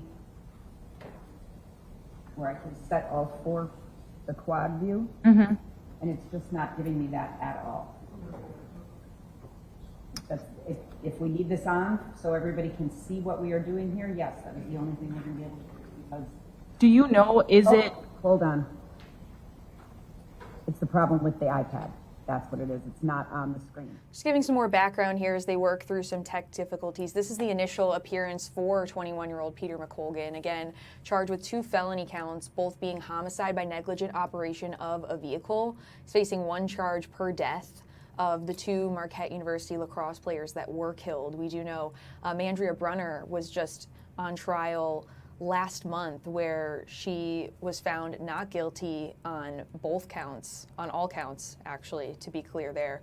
So Kind of some background on the case. So again, this happened September 5th of 2025. The criminal complaint says McColgan, who you see right there in the courtroom right now, sped through the intersection of North 27th Street and West St. Paul Avenue. And this was all in an attempt to beat a yellow light.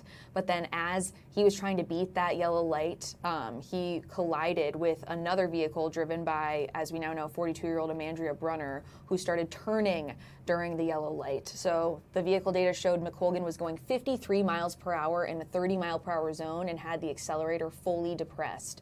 So we do know that Amandria Brunner, who was the other driver, again, was on trial last month where she was found not guilty on all counts.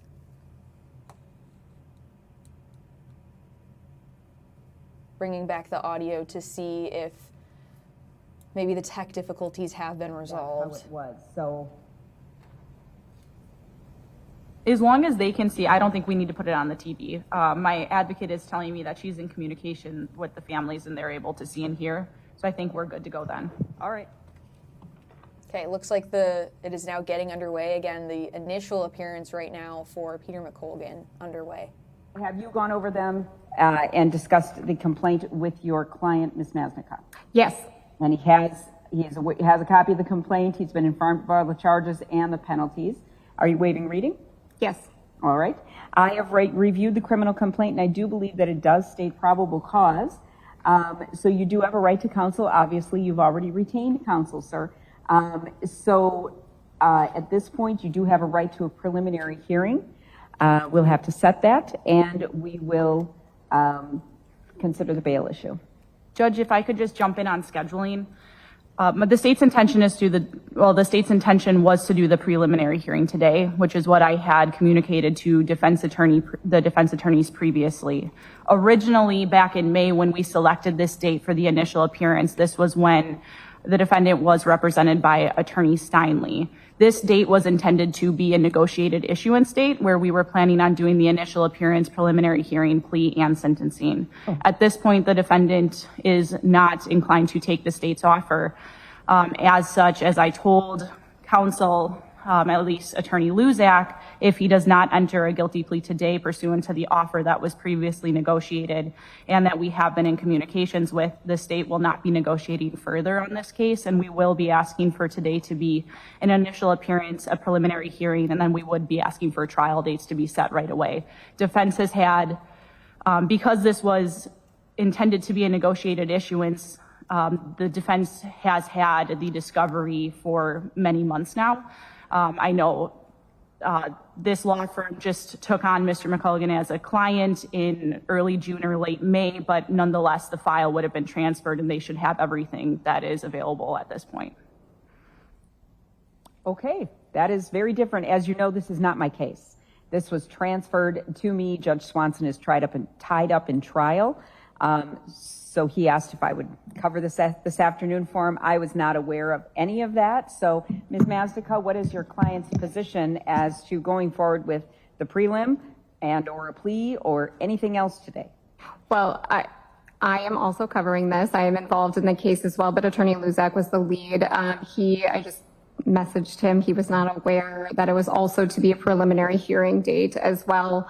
That has not been my understanding. Attorney Luzak was hospitalized earlier this week, so he is fine, but he is just sick. So that I am covering the matter. I would ask that it be scheduled for a preliminary hearing date in the future. It is correct that this was, I believe, a negotiated issuance to an extent. There were pretrial negotiations or pre-charging negotiations through counsel. Attorney Steinle had been representing in the case. It's my understanding that the state then just issued charges without notifying him ahead of time and then told them that if Mr. McColgan didn't accept the plea prior to the actual, prior to even the initial appearance, that there would be possibilities of additional charges and additional bad things that could happen to him. So it's my understanding not that this was an agreed upon thing and that Mr. McColgan decided not to take it. There were negotiations and attempts for other types of resolutions or a non-criminal disposition. This incident happened in September of 2025. And so in May of 2026, I think to coincide with Mr. McColgan graduating, because the district attorney's office, I think, kindly allowed him to continue doing that because he was on notice that if the case was charged, he would be dismissed from Marquette. He was on a full scholarship there for athletics. He's a lacrosse player. And so there was waiting for that. I don't believe that this was a negotiated plea ahead of time where Mr. McColgan was brought into those discussions, and that may be something for another date. But we are aware of the district attorney's position that they wish for Mr. McColgan to enter a plea as charged, and if he did not do so on today's date, that they would not negotiate further. I think that's unfortunate. It's certainly atypical, but that is where we are, and they're in control of that. Okay. So it sounds like we're not doing a preliminary hearing today, as you're not prepared for that. Correct. So we will set it for a prelim in front of Judge Swanson, which brings me back to the bail issue. Judge, the state is asking for $5,000 cash bail. That's taking into consideration the fact that at this point, Mr. McColgan has been cooperating with the process. He's been represented by an attorney since the onset of this, and his attorney has been in communication with my office. But that's also taking into the consideration of what he's facing. He currently is charged with 2 counts of homicide by negligent operation of a vehicle.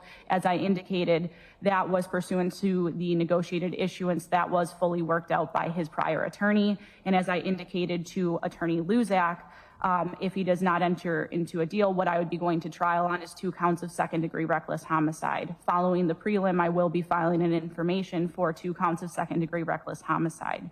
Given the fact that he is facing 2 counts of homicide, this is a case that, while Mr. McColgan has many, many pro-social attributes and has ties many people to support him, as you can see, he is also facing 2 counts which carry significant exposure regarding the deaths of 2 of his teammates based on his actions on September 5th of 2025. I believe he resides out of state. Given all of the facts and circumstances, I think some amount of cash bail is appropriate to ensure his appearance in court, also protect the public. This case happens entirely on video. It's all down to the video and the black box, if you will, of his vehicle, and we know exactly what happened here.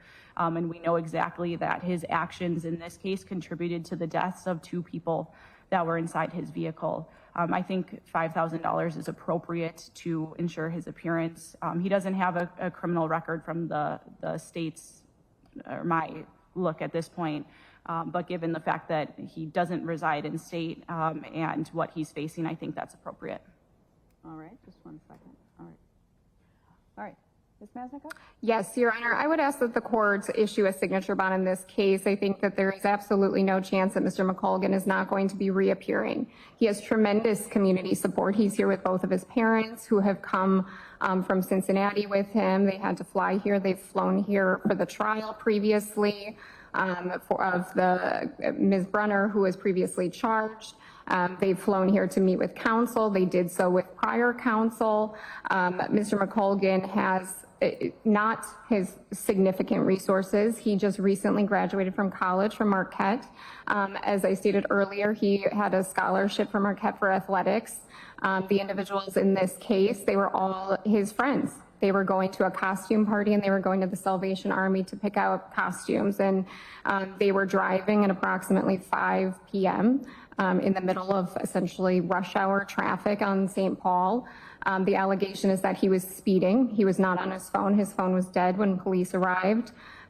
He was not doing anything. He was not consuming alcohol. He does not use drugs. He has never been in trouble in his life. These individuals too were also younger teammates that he was actually a mentor to.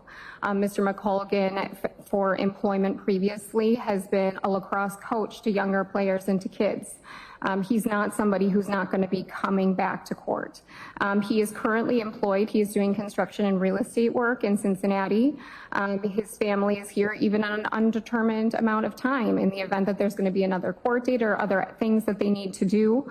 And as you can see, he has support from the lacrosse team, who also know the victims and the young men who died in this case. He is supported by the coaching staff. He was supported by the university. So he has tremendous community support. On Mr. McColgan's part, even the community and some of those other parents have actually helped and assisted him to retain attorneys. So there is significant community support, and he has never once not come to a meeting, never once not abided by any condition. And the allegation in this case is that he traveled through a yellow light and was speeding.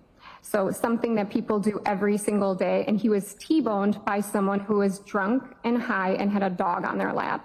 We disagree certainly with the jury verdict that came back. We saw what had happened during the actual case itself, and there's a lot to that. And I don't think it speaks to just Mr. McColgan actually being responsible for this case, and that will come out through this litigation. The offer in this case, to be clear, was for probation. So the state is not in a position where they think that he needs to be significantly incarcerated or he's an immediate danger to the community. And this most certainly was not intentional conduct. He had no interest in harming his friends that day. Certainly no interest in doing anything criminal. He's had no criminal record, no intentional bad conduct ever that I am aware of. And he's really a model young man. This could happen to so many different people. It could happen to you, it could happen to it could happen to our children. So I would ask the court to consider a signature bond in this case. It can be a high signature bond, co-signed even by his parents if the court wished to do so, as he's residing with his mother, who is present here today. But I don't think that cash bond is necessary here at all to ensure his appearance. All right. So traditionally, the only thing that judges were allowed to consider when setting cash bail, other conditions, non-monetary conditions, we had free rein on those. But the cash portion of that is the only thing I was allowed to consider on whether someone would return to court to face the charges. In recent years, the legislature has amended the bail statute to allow judges in certain cases to consider the protection of the community as another factor when setting cash bail. We were not only limited to will you return to face the charges, but in fact, does it represent a risk to community safety? That is one of the things that I was looking up. I was not certain, and it is a designated list of statutes, not everything, not even everything above this level in felony or anything like that. It's a specific number of statutes. So I checked into it and looked to see if this was one of the things that I could consider. And in fact, homicide by negligent operation of a vehicle under 940.10 is in fact one of the things that I can consider.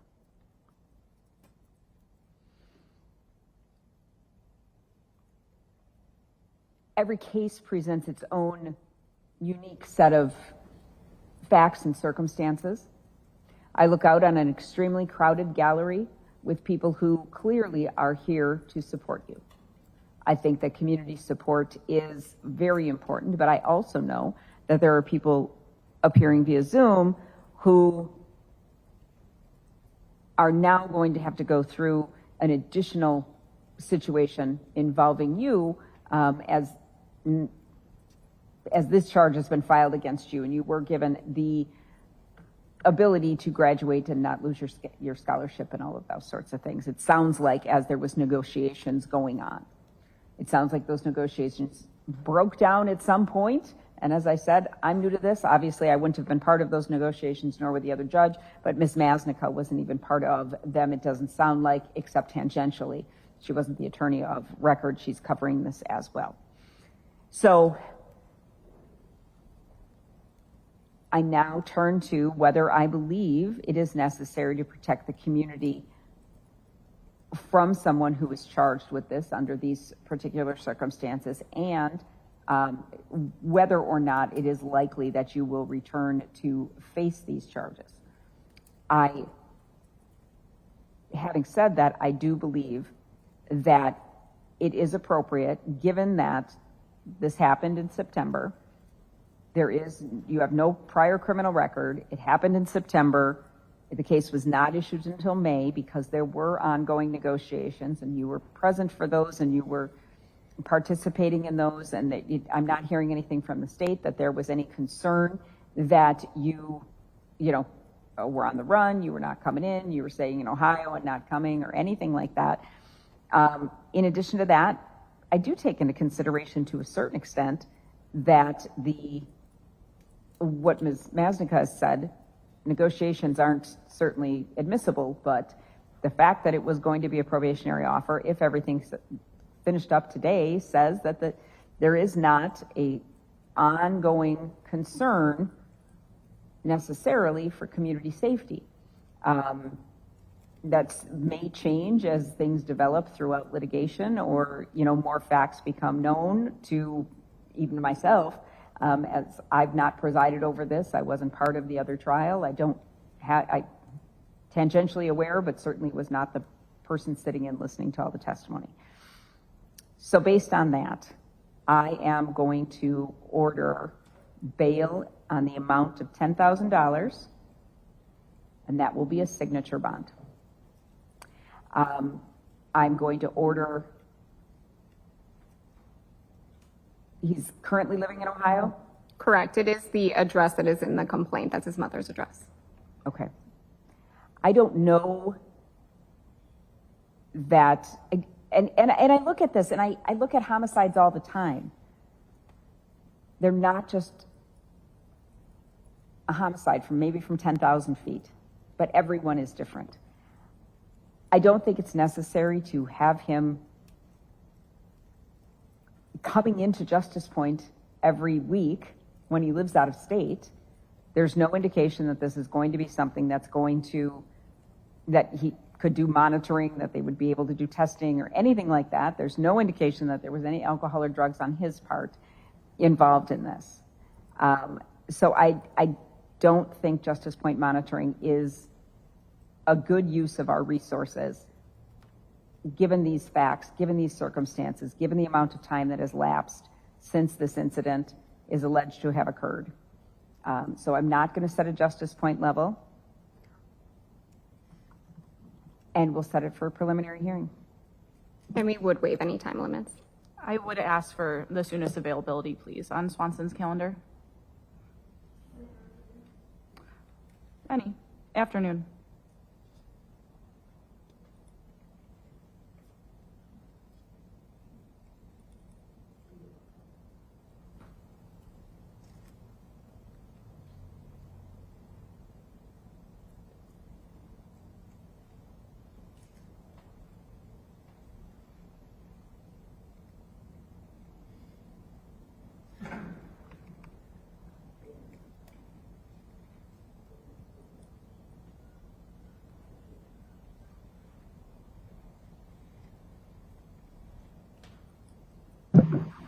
How is August 5th at 1:30?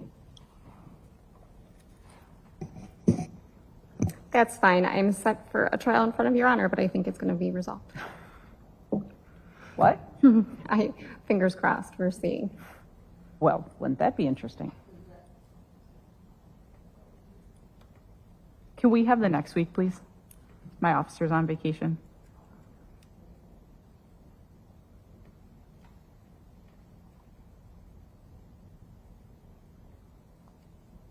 August 12th at 1:30? That's fine. Are we able, I'm sorry to be difficult, the 13th, I'm in trial in Judge Borowski. I won't be done on the 12th, but will be wrapped up by the 13th. Or the 14th.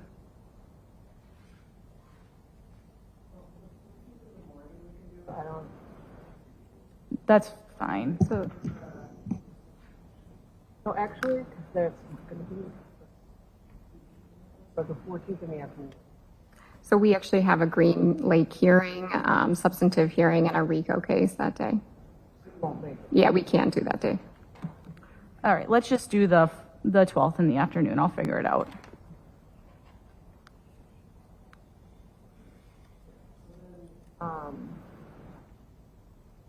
All parties are notified as of August 1st that case will be reassigned to Judge Wall. branch 20, need to rotate. So we're just, next court date will be August 12th at 1:30 for preliminary hearing. In now, Maria Swanson, but yes, it will be just law. Got it. Yeah. All right, a little bit of breaking news here. So who we're looking at right now is 21-year-old Peter McColgan. He is the second person who was charged with homicide in a crash that killed two Marquette University lacrosse players. McColgan was a teammate who was the driver carrying the victims who were killed. We now know that he has a $10K signature bond, which means that he will be released. But his prelim hearing is set for August 12th. We're going to take a quick break here on the Wisconsin Live Desk, and we'll be right back in 2 minutes. Stay with us.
This is the Wisconsin Live Desk.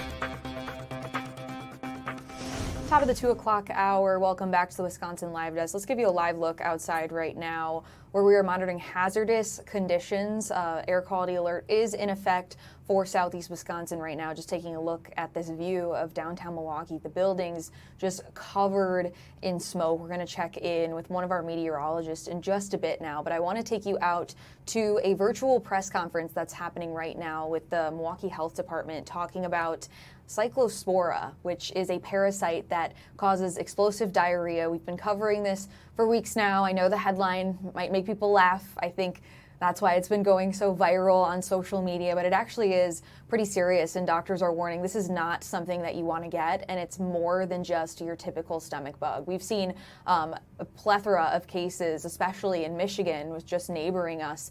They're seeing more than 1,000 cases now. Milwaukee is in the zone where it hasn't been seeing as many, but it has been detected in the Badger State. So let's go out to that press conference happening right now. It looks like the cameras are off here, so we're going to see if we can put some graphics over it while we listen in to the audio.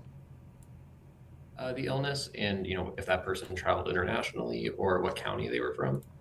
I don't have that information. I can tell you that there is one case of cyclosporiasis in Wisconsin who is or was hospitalized. Thank you. Now to Raymond Newport from Wisconsin Radio Network. Raymond.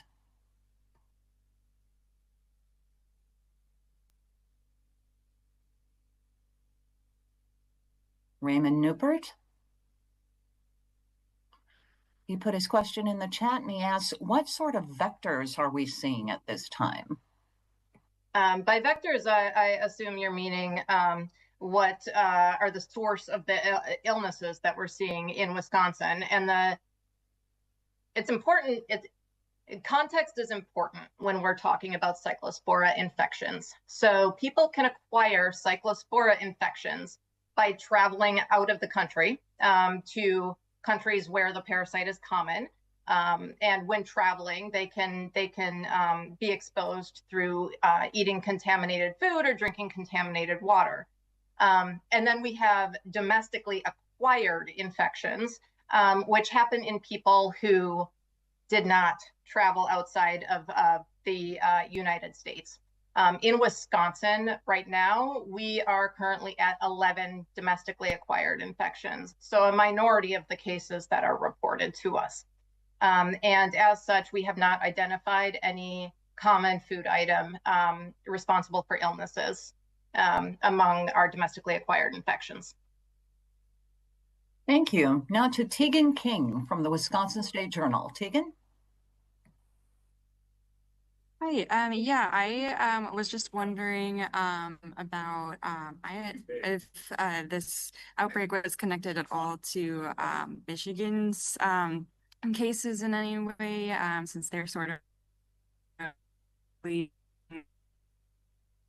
this outbreak in number of cases. So you did cut out there for me quite a bit, but if I understand correctly, the question is essentially, are any of our cases connected to what's going on in Michigan? Is that correct? Yes, that is. Sorry, I think I'm having some Wi-Fi issues. Okay, that's okay. No, to date, none of our domestically acquired, we have not been notified that any of our domestically acquired infections are connected to any outbreaks going on in other states.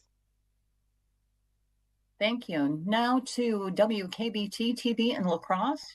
WKBT.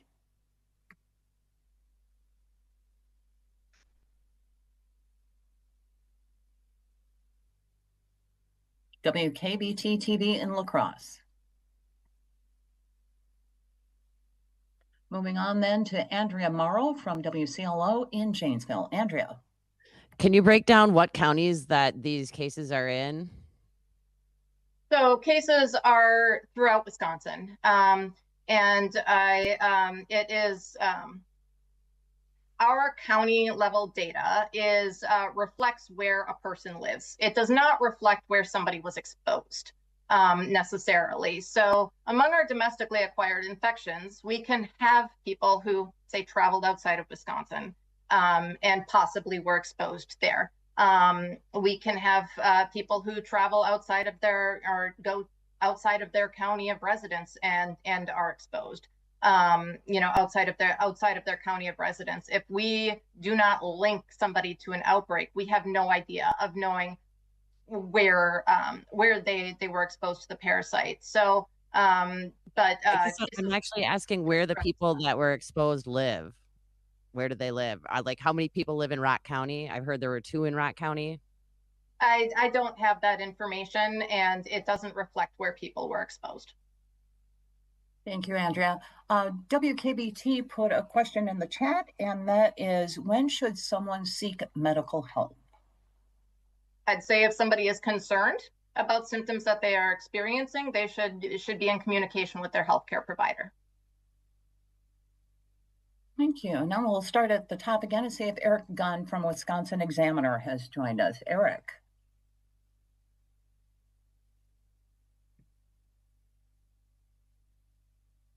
Okay, how about Zach from the Epic Times? Zach Stiver? All right, moving on to Lance Schultes from the Milwaukee Journal-Sentinel. Do you have another question, Lance? I do, yeah, thank you. I noticed in some states there are certain, grocery stores, restaurants, other places that are recalling a little bit of produce or just putting kind of a damper on their operations for those kinds of things. I was wondering if you were aware of anything like that happening in Wisconsin currently. So regulatory, recalls and stuff like that are actually in the purview of the Department of Agriculture, Trade, and Consumer Protection, not DHS. They would be able to answer that question for you. Thank you. Or may be able to answer that question for you. Okay.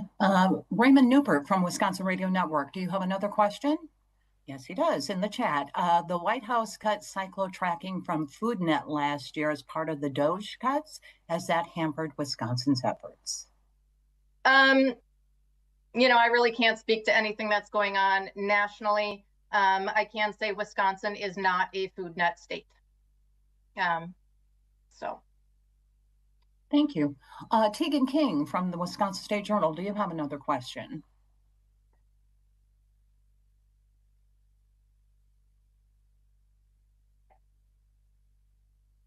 Tegan from the State Journal. Okay, WKBT, if you want to put another question in the chat, you're more than welcome to do so. And we'll continue on with Andrea Morrow from WCLO. Andrea, another question? I already asked my question.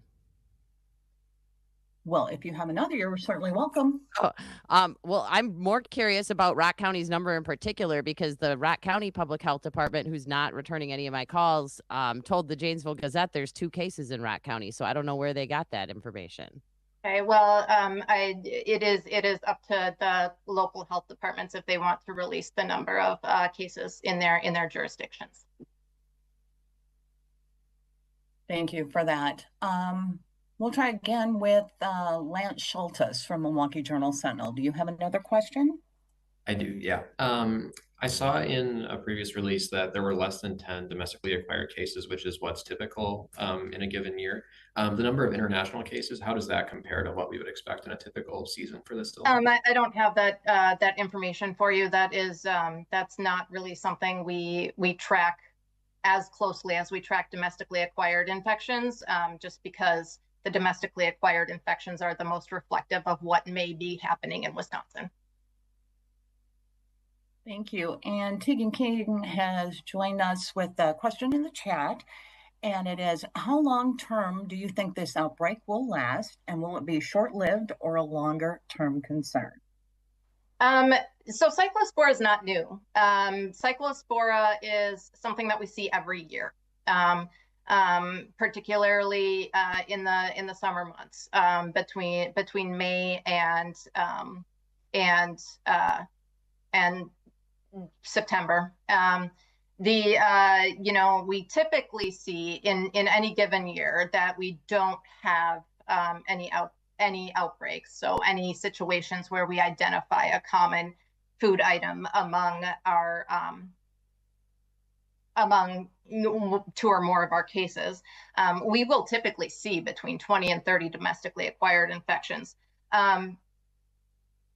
What this year is going to look like, I don't know. Every year can be different. It really depends if we have an outbreak or not. But I anticipate that this will continue to be something each year. It has been since at least 2018. I anticipate it will be going forward. So, and it looks different every single year. A little different. Thank you for that. And with that, we will be concluding our media call today. But Dr. Dalton, is there anything more you would like to share before we conclude? Thank you for that. Yes, so it's, cyclospora is certainly, the focus right now. And it is causing illnesses, in this country, in this state, it is causing illnesses. It's important to remember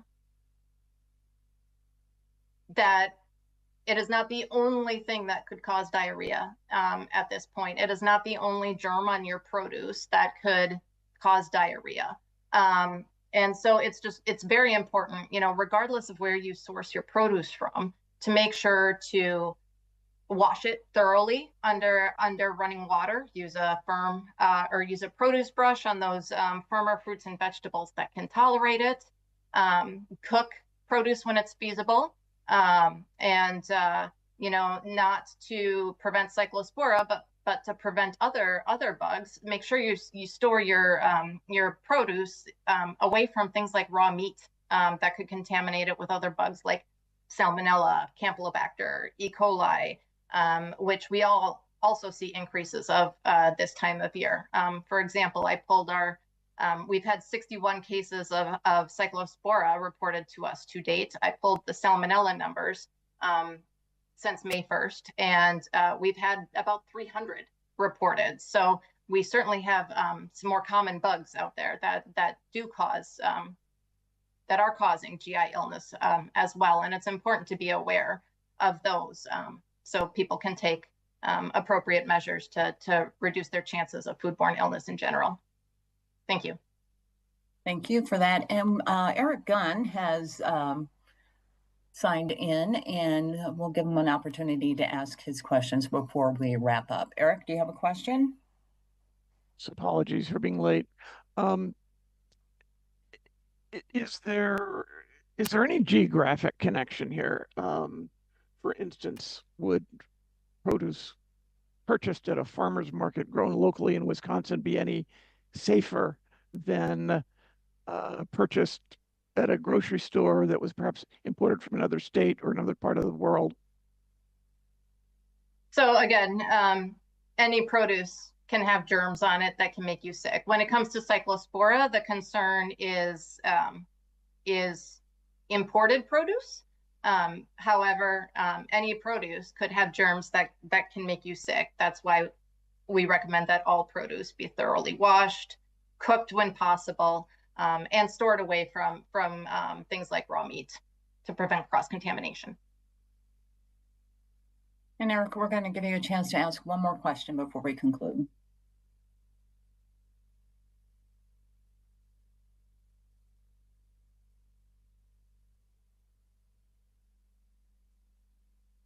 Eric, do you have another question? Sorry, I don't have any other questions. Thank you. Okay, well, thank you. And that will conclude today's media call. Our thanks to Dr. Zelton and for all of you for joining us this afternoon. Look for updated Cyclospora numbers every Wednesday on the DHS Outbreaks and Investigations webpage. And any additional questions that you have can be sent to DHS Media. Thank you and have a good afternoon. All right. Oh. All right, we just heard there from the Wisconsin Department of Health Services talking about an update on cyclosporiasis in Wisconsin. We do know one person has been hospitalized now in the Badger State. We got an update on the number of cases this morning that 61 are now being reported from May 1st to July 15th. One of the doctors with the Department of Health Services speaking to the media there, saying that they cannot release where these cases are coming from exactly, that it's up to the local health departments to release that information if they choose to do so. We're going to take a quick break here on the Wisconsin Live Desk, but we'll be right back after this. Stay with us.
This is the Wisconsin Live Desk.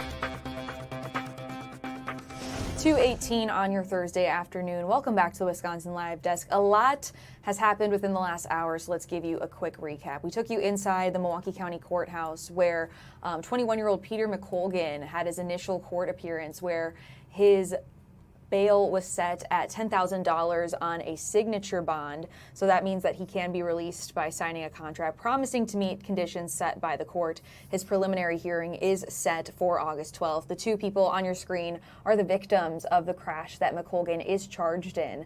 This is the second person charged with homicide in this case. This was a crash that happened back in September of 2025, so almost a year ago now. Killed the two people on your screen who were lacrosse players at Marquette. McColgan was their fellow teammate who was driving. For those of you who might not be familiar with the case, basically this crash happened on September 5th, as we were saying. Amandria Brunner, who was one driver, was trying to turn left at a stoplight, but at the same time, Peter McColgan, the other driver of a Jeep, was going nearly 20 miles per hour or over 20 miles per hour, the speed limit, trying to beat a red light, and the two cars ended up colliding. Now, Amandria Brunner faced a series of charges, including homicide by negligent operation of a vehicle. She was found not guilty on all counts last month. But again, McColgan now facing charges of 2 felony counts, both being homicide by negligent operation of a vehicle. Of course, we do know, as I said, he was going over 20 miles per hour, over the speed limit, when he was trying to beat that yellow light. But again, we are expected to see him in court again on August 12th for his preliminary hearing. In the meantime, he is out on a $10,000 bail. Another thing that we just heard from is the health department talking about cyclosporiasis, which is a parasite that causes explosive diarrhea, stomach pains. It's a bug that's been running pretty rampant throughout the United States. We know that Michigan was one of the spots seeing a lot of cases, over 2,000 now, I believe, in the thousands at least. We just got an update from our health department, the Wisconsin Health Department rather, talking about their update in cases. It was just released that 61 have now been reported since May 1st and July 15th, which would have been yesterday. We now know also that one person has been hospitalized. One of the doctors with the health department held a press conference that we just brought to you live on the live desk, where reporters were able to ask questions. A lot of people were wondering where these cases are coming from. The Wisconsin Department of Health Services was not going to release that and said that it's up to the local health departments if they choose to release the number of cases that are happening there.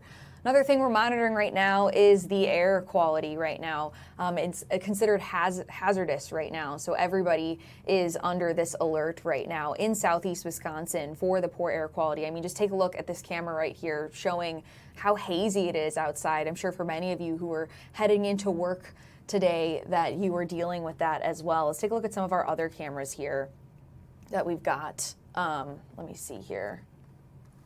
Just looking here. Some other shots just showing how much smoke. Oh my gosh, look at that. That's our Estabrook Park camera right now.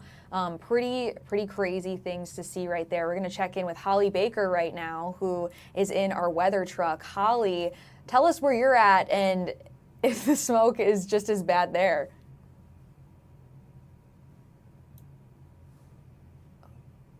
Currently right now, and we're just parked overall by the beach. And there is a lot of people actually out here in the water. I'm going to show you another look here so you can kind of see how hazy it is, but you also see people in the back. I'm not in the back, but like in the beach or in the water there. I'm getting a little bit of kickback from like hearing myself. I don't know. I just fixed that, Holly. It should be all good now. Are you still getting it? Okay. Yeah, no, I'm not. Okay. Thought I was going crazy for a second. No, there, that okay. was me. I'm back here with all these buttons, Holly, and I had you in the wrong spot. But we should be good now. Sorry to give you that, because I know the smoke is bad too. So I don't want to make you deal with two things. But go ahead. Sorry to interrupt. No, it's okay. So basically, you see people out here in the water. I don't think people are.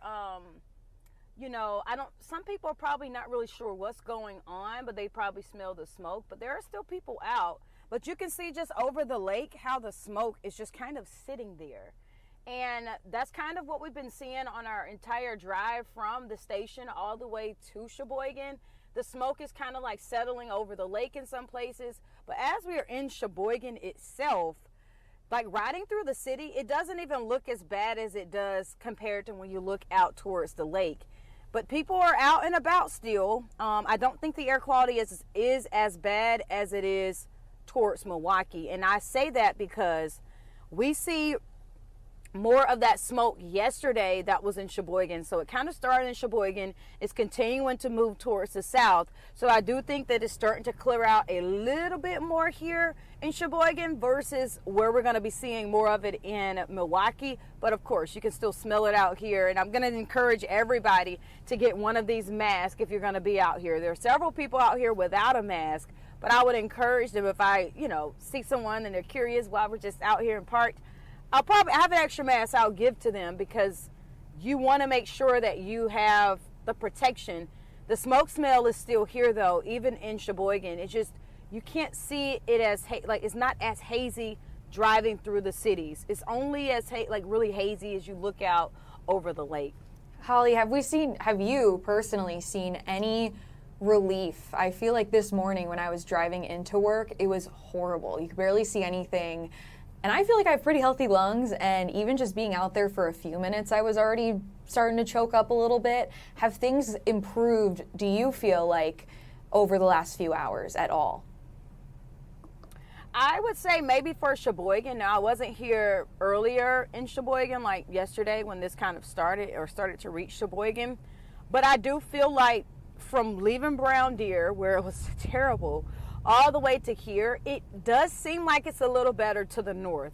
It does seem a little bit better. Looking at our air quality measurements, our air quality is a little bit lower here in Sheboygan compared to in Milwaukee. But I've seen improvements as far as how it looks. Maybe not necessarily how it smells, but how it looks a little bit, it still looks hazy, but not as bad. It doesn't look like there's a burning smoke right in front of you. But over the lake looks like it does in Brown Deer overall. And I'll give you another look at the lake here. And you can even see like far off in the distance, it's almost like the lake disappears. It just looks like it all comes together with this, like a cloud or in the sky. Oh my gosh, yeah, I can't believe people are swimming right now. I feel like I would, but maybe they have stronger lungs than I do. But I guess some good news there, because of course the smoke that we're seeing is coming from the north. So if you're in Sheboygan and it's looking a little better, hopefully that will trail down and kind of be the end of it for us here in southeast Wisconsin once things get down to the Milwaukee area. Holly, is there a timeline, do you think, that we could be seeing some relief here, like in the Milwaukee area? I would say that we're going to be dealing with this really all throughout. When I looked at the models earlier, it looked and appeared as if we were going to be dealing with this wildfire smoke being at its worst all day today. Now, I do think that we really won't start to see relief or improvements until maybe Friday afternoon. So we still have a ways to go, but I think Friday afternoon is where it'll start to look a little bit better. But throughout today, it's still going to be very hazy, very smoky, could be left over for tomorrow morning. And then from there, we'll start to have some improvements. Oh my gosh.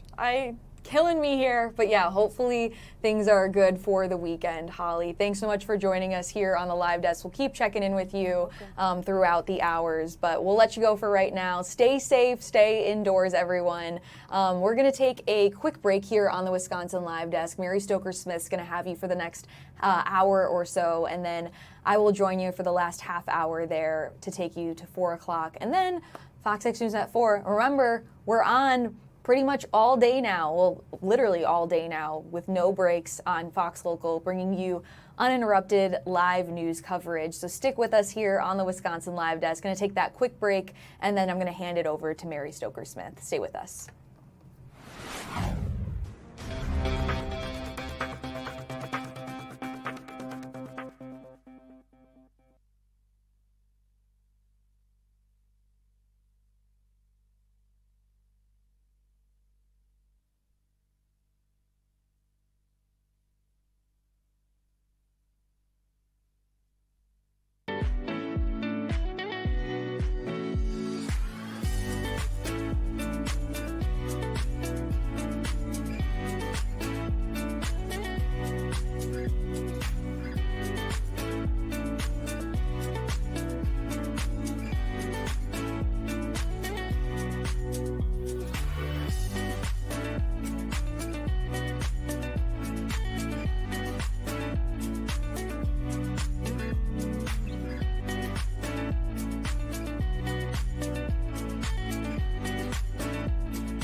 Wisconsin Live Desk. It's 2:30 on your Thursday afternoon. Thanks for being with us here on the Wisconsin Live Desk. Guys, look at this shot. This is Mitchell International Airport right now from one of our live cams there. Completely covered in smoke right now. Of course, we're monitoring the air quality alert in effect right now for southeast Wisconsin. I did some digging in the commercial break and went on FlightAware to look at if this was affecting any planes coming in or out of Milwaukee right now. 23 delays today at Mitchell International and 10 flights canceled. Safe to say the hazy and the smoke here probably a factor of these cancellations and delays. I mean, it's very hard, I can imagine, for pilots to be able to either take off or land as we track the smoke that is moving in. We did just check in with meteorologist Holly Baker, who says that we should be on the tail end of things. She was up in Sheboygan saying that things have seemed to clear out. And of course, we're very hopeful that things do clear out because so many events and things happening in and around southeast Wisconsin, including Country Thunder. I want to bring in Megan Benoit. She's the spokesperson for Country Thunder. And Megan, doors just opened for today. Am I right? That's correct. Yes, doors went ahead as scheduled. We are aware of the smoke situation. We're monitoring it, but currently our show is continuing. And that's great news because I'm sure you guys have spent so much time preparing this event. Are there any precautions that you guys are taking to ensure that people are staying safe and maybe not breathing in this smoke based on recommendations from health professionals? So like I mentioned, we are working with local health authorities. We're monitoring the situation. As far as us stepping in, we are going to provide any masks at our entrance points if anyone does feel that they require one. We do have an on-site medical staff that is available 24/7 if anyone does feel that they're having some health concerns, if they need that additional help. We are encouraging anyone who does have asthma or any sort of breathing condition to really be conscious and take care of themselves. And we're here to step in anytime someone needs that additional support. Yeah, of course. And if things do worsen or conditions do get worse, do you guys have a parameter of when you would eventually need to cancel things, worst case scenario? Yes, we've got plans in place. And again, we work with meteorologists, health authorities, all of these officials in the area, and we would have to make a decision based on their recommendations. We work with the experts who will ensure that everyone does stay safe and healthy and that we can run this festival with all of those things considered. It's good to know that you guys have plans in place and are working with officials there. Anything that you want to add to everything? I mean, it's great news that you guys are still able to operate, but is there anything you want people to know who might be headed there tonight? We are really excited that the show is going to continue. Take care of yourself is the advice I always give everyone. Look out for your friends, have a buddy system, check in on one another, stay hydrated, I think is really great advice for these conditions as well. And stay alert to our website, our social media, our newsletters, if anything does change. All right, great. Megan, thanks so much for joining us here on the Wisconsin Live Desk. We're going to take a quick break here, but great news there because I actually grew up going to Country Thunder as a kid. So when I heard that at first, I was like, oh my gosh, I wonder what's going to happen there because such a big event and so many people coming in there. But great to know that even with the conditions, they are still able to put that on and are working with health officials and meteorologists to keep everybody safe. We're going to take a quick break here, but we'll be right back in 2 minutes.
being with us here on your Thursday afternoon. I'm going to give you a live look right now at some of our rotating tower cams. And boy, that smoke and that haze from those wildfires is hitting southeast Wisconsin pretty hard right now. Mary Stoker Smith standing by. She's going to take you to 3:30, and then you'll have me for the last half hour. Thanks for being with us here on the Wisconsin Live Desk. Keep it right here on Fox Local. Mary Stoker Smith is going to take you from here.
Well, that looks a lot like La Crosse, Wisconsin, my neck of the woods. Hi, everybody. Mary Stoker-Smith with you. We have Holly Baker coming up about this air quality. She is out driving around. That last shot that you saw, I was like, that looks like the western part of our state, but I could be wrong. That could be the Port Washington area. Either way, we're going to keep a close tab on this. I'm looking at all these screens around the area, and there are skylines that you can't even see. Including Lake Michigan from what I took earlier today. I put it on my social media account. If you go to my Instagram account, you can see that we are barely able to see the lake. Where is Lake Michigan? Where are the skylines? What is going on? Is this going to get thicker, and how long will it stick around? Let's take 2 minutes, get Holly Baker up here on our router because she's out and about monitoring our areas, and we'll be right back. Keep it right here on Fox Local because we have a lot to get to. We'll be right back.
Desk. Welcome back to the Wisconsin Live Desk, everybody. Mary Stoker-Smith coming at you on this hot, hazy, and we do mean hazy, Thursday afternoon. As you know, there is some serious air quality concerns here in southeastern Wisconsin, and we are certainly not alone, but we're going to give you a look at some of the areas right now impacted by this air quality alert. Let's go ahead and roll some of these pictures so that you can see firsthand how hazy it is out there. At some point, we had thought, okay, is this just humidity? That was like the other night. Is this this just the haze from all of the heat? And as you can see there, no, this is actual wildfire smoke really coming into our area and not dissipating, really soaking our area and just saturating it with all of this smoke. It depends on where you are, of course, in our city, but it is hard to escape. This is right down, as you may picture, and you may know where this is. This is looking at the Calatrava, our famed art museum, right down there on the lake. And as you can see right there, if you look over toward the other way toward the Veterans Park, and as we would head up the way there north, you would see Bradford Beach. But you can see there that area completely saturated in this haze that is this wildfire smoke. And this is my running path. It's amazing we're looking at that, because right away I'm like, oh, just last week we walked down there. We did a walk on Saturday, and just last week I ran down there, and I always hit the light right there. It's amazing that you can barely see it now, and that's how bad that air quality is. Where is Lake Michigan? Nowhere to be found. The Hone Bridge standing tall. Luckily, we can still see the Hone, but as you can see, the visibility is just barely there. It looks like it's thick fog on a thick, foggy day, but no, this is all from wildfire smoke, and so it's really thick, hard to breathe, hard to see. We got everything going on there. So we're going to bring in Holly Baker. Holly, I know you were running around, or you're out and about, and you're in the live truck right now. Yeah, our weather truck, our breaking news truck. And so right now, tell me what you are seeing. Can you smell smoke in our live truck there, our breaking news truck rather? Yes, Mary, actually you can. I'm glad you asked, because that's not something people think about when they're out and driving. Yeah.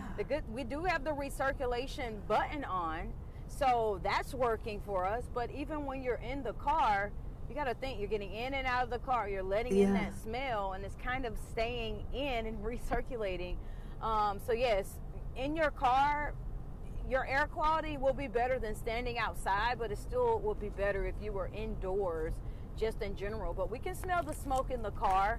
We got the air conditioner on full blast. As far as what we're seeing, we just left Sheboygan and we were parked by the beach there, and there were a lot of people out and about. People were going about their activities as if there isn't wildfire smoke out. Saw people walking their dog, working out in their yards, and really getting themselves a cool off in Lake Michigan. Now we're headed just down south here. We're going to be parking to Port Washington pretty soon to see what it looks like there. But as far as Sheboygan, in the city, it kind of looked like it was improving. Yes, it was still hazy and murky, but it did look a little bit better. As far as our drive here, you can kind of see though, as we're driving back down towards the south, that is also where all the wildfire smoke is coming from the north, moving south. And we're heading south on I-43 here, and you can see it's just hazy off in the distance. We were looking at Lake Michigan earlier. It's almost like you ask yourself, where is Lake Michigan? Because it was nowhere to really be found. You saw up close what it was looking like, but as you look further in the distance, same with the situation here, we can only see this 18-wheeler in front of us. But as we keep going, you really don't see like too much further in front of us, like if there's a bridge or overpassing highway or of some sort, you really can't see that. And even those signs, like your speed limit signs and all of that stuff, is really hard to see in front of you. And if you look off to the distance, I'm going to try to turn and zoom in a little bit, Mary, so you can kind of like see, like where you look where all those trees are, and you can still see how smoky it looks.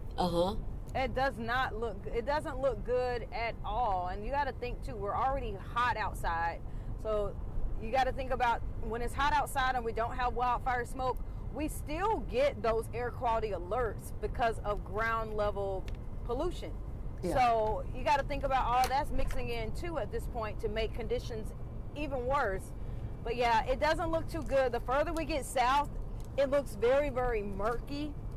And the smell that it's carrying, if you ever been to a bonfire and you're standing by the fire when it's cold and you get back inside and you smell all of the smoke? Yes. That's exactly what it smells like when you go outside and you come back inside to a small area. You can kind of smell that smoke lingering. Yeah, exactly. And that's what, this is the thing is that, it's just more of a bothersome thing, for driving or whatever. But to breathe in that smoke, if you've got these underlying health conditions, for example, I know I have asthma and I've been fine. I don't usually use a rescue inhaler, but I certainly am concerned about that. And that's why public health officials are saying limit your time outdoors, but I'm still even smelling it in buildings. And so I know you're not a doctor, but how much do you think is cut down between, say, a building and when we're outside? Like, how much of a shield do we have just being indoors even? I think that being indoors would be better, but I also think that you have to do the work while you're inside too, Mary. So that comes into play with air purifiers. Those are going to be the things that you want to have going 24/7 until all of this clears out. Because if you don't have an air purifier and where I live, I go in a hallway before I get in my house, so I'm not directly outside. But if I were to open my patio door just a little bit, I still need to be running that air purifier. I do think you're better off indoors, but I don't think that the shield is just 100% proof from being affected by the wildfire smoke. Now, it may take a little longer if this was a prolonged period of wildfire smoke, but most of this will be out of here hopefully by the weekend, so we don't have to worry about it. But I do think it'll be better, but an air purifier makes it the best. And this is the perfect time too for you to check your air filters in your car. That filters in the clean air that you smell, as well as air filters in your house. And I actually have a little filter here. This is my mask. Yes. This is a KN95 mask. So this is something that people are going to need if they're going to be outdoors. I know that there's a lot of construction going on across southeast Wisconsin in general. Working with a mask like this will definitely be a lifesaver in the long run. Now you'll feel impacts like a scratchy throat and feeling maybe a headache or something because of the wildfire smoke. But staying out there too long, this could hurt on the back end. So long term, this could hurt with your breathing conditions or worsen breathing conditions or even develop breathing conditions for this matter. Yeah, exactly. So you can't see this, but I'm just bent down to get my mask. Like I grabbed my little bedazzled mask today because I thought, oh, how cute. And I'm like, this is not the time for fashion.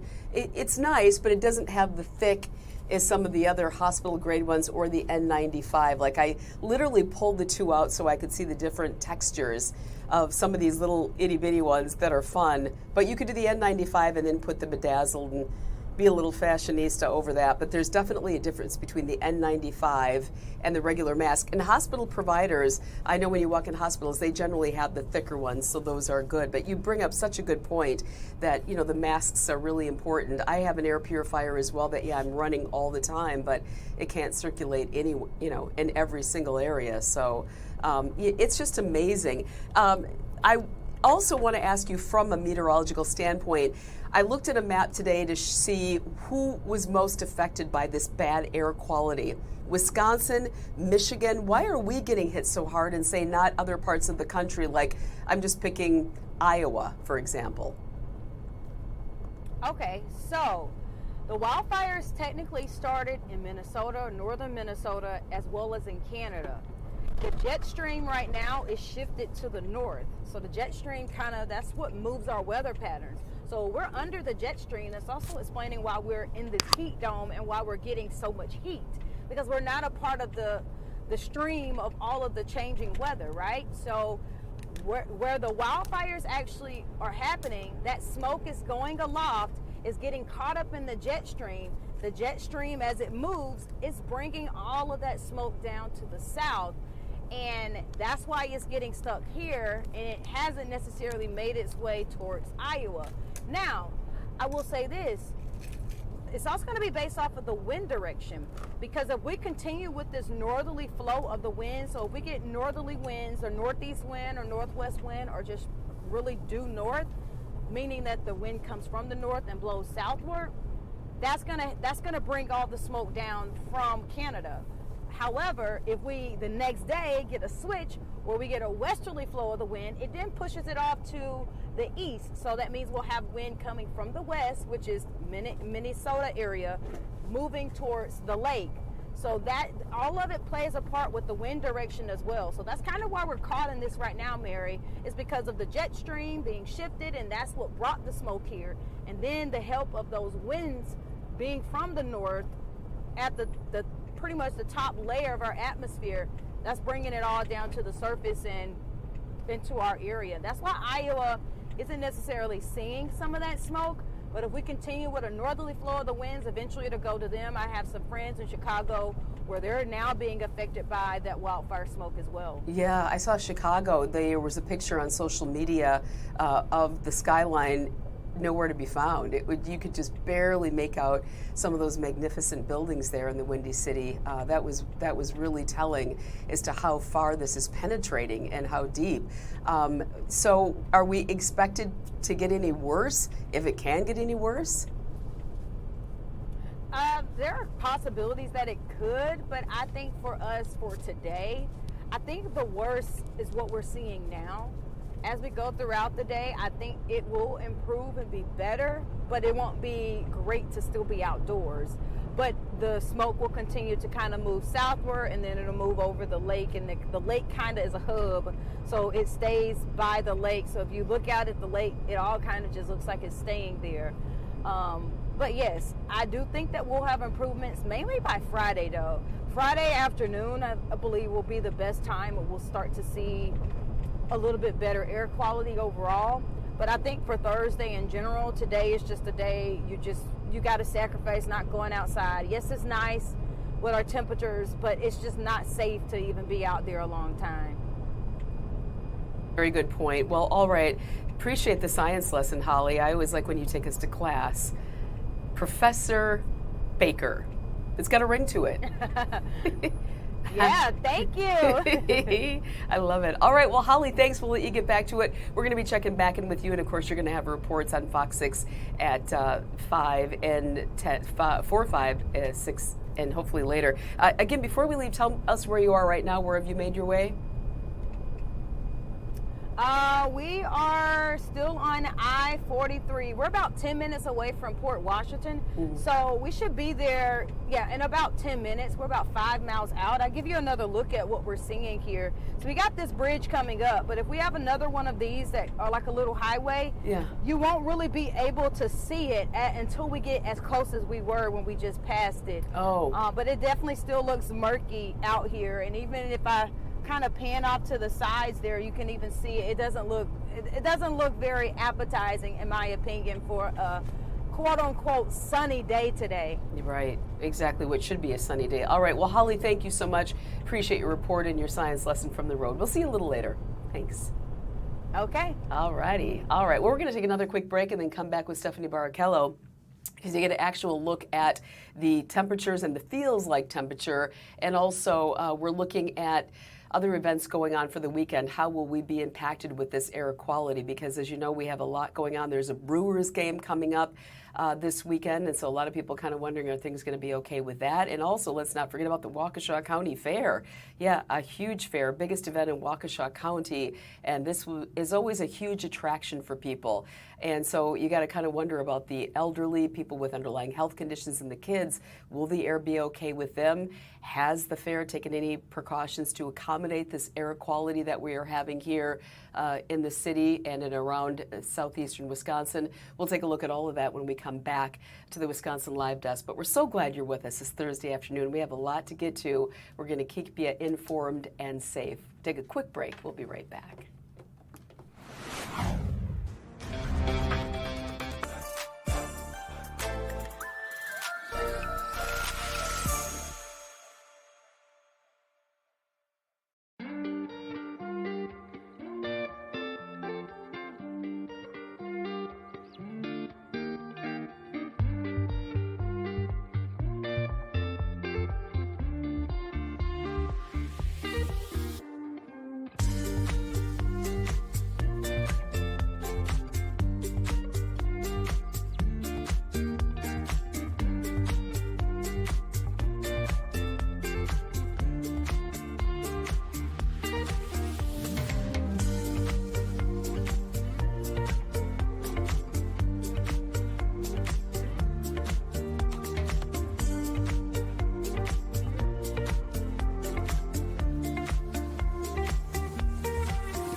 the Wisconsin Live Desk. Welcome back, everybody, to the Wisconsin Live Desk. Mary Stoker-Smith. I'm so glad that you're with us this Thursday afternoon. I would love to say happy summer. A lot of us wait all year for a hot, hazy summer day, if nothing else, as an excuse to lounge around in a hammock, read a book, grab a lemonade, and just linger, stare up at the sky. Right now, all you're seeing, however, is smoke. And for that, we bring in weather expert Stephanie Barrichello. Stephanie, this is crazy. It's just hard to talk about anything else. I'll tell you what really stood out to me. I took some pictures and put them on my Instagram account, on social media, and also on Facebook. We have a FOX6 Facebook page. You can check them out there. I had a hard time seeing Lake Michigan, but when I walked outside, depending on where I was, you can't help but smell this. Why are certain areas different than others? Is it just because we have buildings kind of blocking some of that area, or is that the smoke dissipating? Well, I think we're all pretty much in the same boat here, Mary, whether you're in Milwaukee or if you are out in Waukesha. All of southeast Wisconsin has been under this really thick plume of smoke, but I do think especially Milwaukee, Racine, Kenosha, so that southern lakeshore, have maybe seen the lowest visibility. A lot of moisture, a lot of trapped thick smoke here at the surface. But really, I mean, low visibility even towards Waukesha, up towards Fond du Lac. It's been just a really dreadful day, to say the very least, between some of these really high and hazardous air quality indices that have been so persistent since yesterday evening. You know, it started, the wildfire smoke that is yesterday evening across Sheboygan County. Then it started to move southward, and instantly, as it moved into the Milwaukee area, late last night, the air quality dropped quite a bit to the very unhealthy level. And then as of 5 o'clock this morning, it hit that hazardous level, and it is still hazardous right now. Now, at its max, much of our morning, by the way, into the early afternoon, those values were over 600. Right now, I'm actually somewhat happy to report that the air quality index has actually dropped a bit. It's still hazardous, but going from a height of 644 now down to 460. So we've had a little bit of progress that might have to do with just a little bit more in the way of mixing. You know, some of our temperatures have warmed a little bit. Some of that warmer air rises, kicks up the wind a little bit. I mean, we're talking just minuscule here. And actually, as I look at this view of the city, I do think we can see just a little bit more of it compared to what we had over the last couple of hours. Regardless, we are still expecting to see these conditions persistent through the rest of the evening and even throughout the first half of Friday. Here's a look at visibility. And again, everybody is reduced, but to my point that I think we've seen a very tiny improvement. Visibility is just over a mile in Milwaukee as well as Racine, but still pretty low in Kenosha, and even Waukesha still down to about a mile. It just goes to show when you look at numbers like this, just how thick that wildfire smoke is. And again, looking at our surface map here when it comes to where the wildfire smoke is located, it is universal across almost the entire state of Wisconsin. Southwestern parts of the state, actually the exception. So this is current air quality. You can see all of northern, all of eastern parts of our state still under that hazardous category. The purple here towards the west, including La Crosse, that very healthy category. So the cutoff here from really poor air quality to moderate air quality is a boundary, is a warm front, and that's going to be a key factor in getting all of this thick wildfire smoke out of our area by tomorrow. Now, first and foremost, again, the rest of tonight into about midday Friday, we still very well could have hazardous, or at the very least, very unhealthy air quality in our area. But as the stationary boundary out towards the west starts to move eastward tomorrow as a warm front, it's going to shift the wind out of the southwest, and that's going to eventually push that wildfire smoke more so to the east. It's worth noting that tomorrow is also going to be a warmer day. So believe it or not, today's actually been a little cooler. It's only 80 degrees right now in Milwaukee. I say only because the last couple of days, very hot, very humid. But as that warm front moves in, it is going to bring 90s back to the forecast for Friday. And now the accompanying cold front is actually set to move through Saturday, potentially in the morning. And behind that, just like behind yesterday's cold front, we could have more of this wildfire smoke setting in. So at times throughout the weekend, and even, in the next couple of weeks, we could still see periods of time where we have more wildfire smoke. It's just the setup, until those wildfires are controlled up towards the north of us. Remember, this is northern Minnesota as well as parts of Canada, and it takes sometimes a long time, especially for wildfires in Canada, to be controlled. Until they are, we still could have, anytime that jet stream higher up in the atmosphere brings us those northwesterly winds, or especially surface winds that are out of the northwest or even northeast like we have today, could absolutely still bring more of that wildfire smoke back to our area. So progress will be made by tomorrow afternoon and evening. For now, we're just kind of in the same boat, Mary, where yes, it's maybe gotten a touch better, but I'm not expecting a big improvement until about midday on Friday. We have the midday, on Friday, so that's not bad. It's hard to believe it could dissipate because it is so thick. And it's stuff, I got to tell you, this is, I guess, so alarming because we haven't had it for a while, but it just seems worse than any other time that we have had it. Would you agree? It absolutely is. In fact, I did do some digging when it comes to air quality specifically, because over the last couple of years, we've had wildfire smoke at times. So I did go back and look at 2023. During a few of those times of wildfire smoke, the highest the air quality was about 250. And then 2024, we had a period of time where it was 150.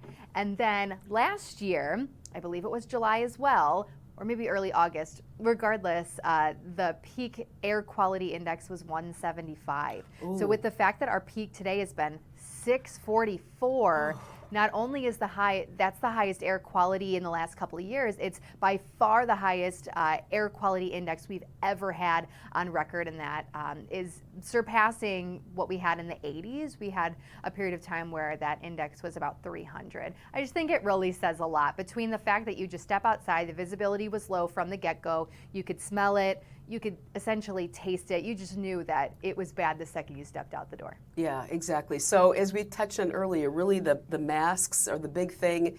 Air purifiers, if you do have them, and just kind of, staying indoors and just letting it kind of ride out, right? Yeah, absolutely. If you're driving, the air recirculation button, definitely use that. Although I know it's still walking in and out of buildings, you're going to be hit with it.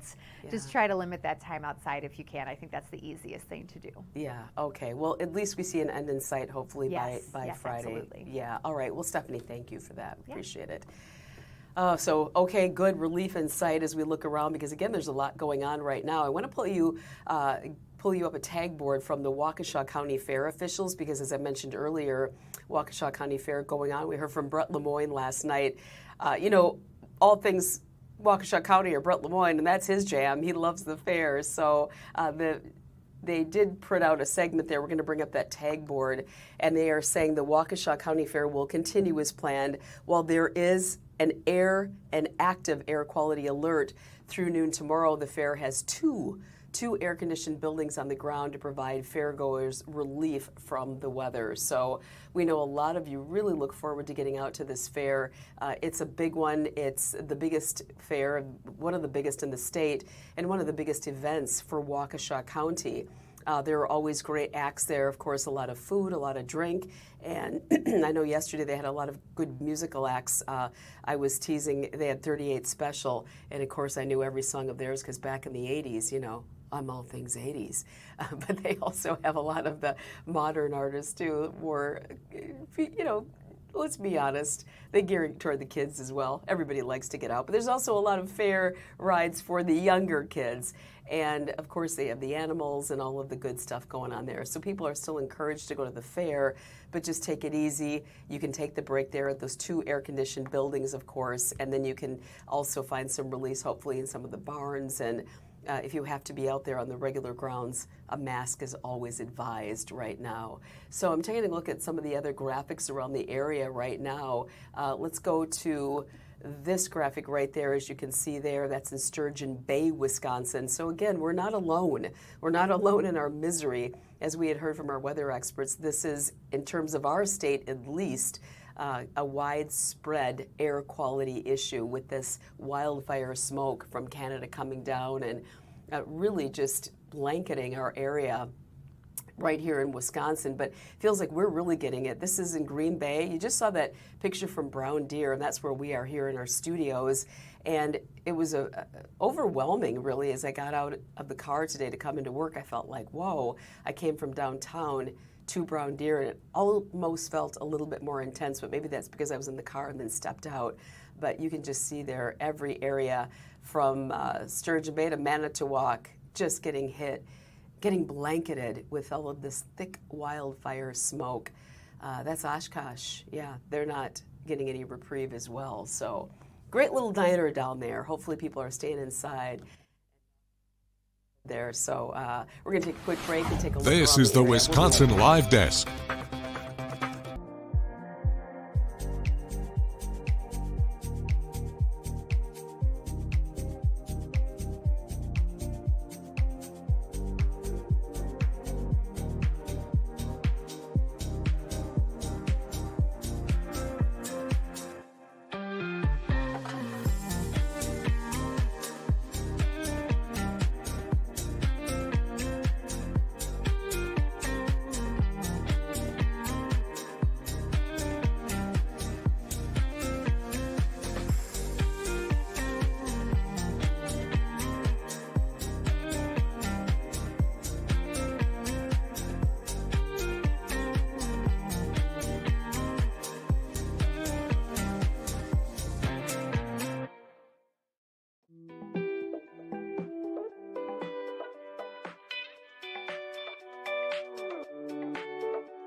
This is the Wisconsin Live Desk.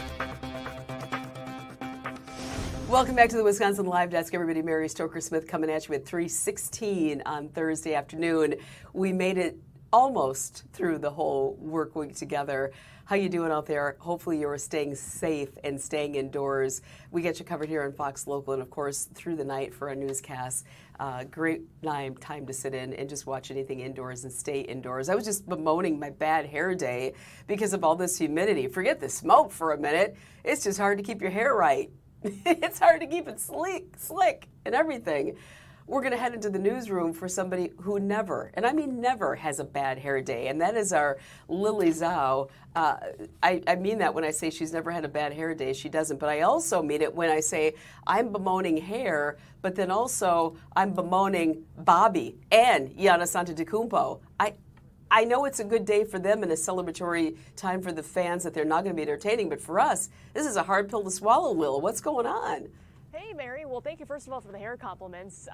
It's a little frizzy today because of that heat outside, but I appreciate it. But yes, it's a day really kind of to turn the page on what Giannis Antetokounmpo and Bobby Portis meant to Milwaukee, to the Bucks. It kind of ends a chapter that I think a lot of people didn't think would ever get ended. And so for the first time since Giannis got traded, he talked to the Heat today and to the media members. He was formally introduced in Miami. Bobby, of course, had done a pop-up in Milwaukee that we were at, so we heard him kind of, talk about his thoughts about being traded and also just adding, listen, I'm not just a throw-in to this trade. I'm an important piece to this team. But in terms of Giannis and what he means to this team, I think we have some video here of him being just kind of walking up on stage in Miami. There were a lot of Giannis chants, just kind of chanting his name, waiting for him to show up and address the crowd. So if we have that video, he was on stage, Got a lot of cheers for this as well, holding up his Heat number 7 jersey, which I'm sure we can talk about why it's number 7 and not number 34, which is what he wore in Milwaukee. So a lot of happy faces there. Pat Riley, you see there on the left,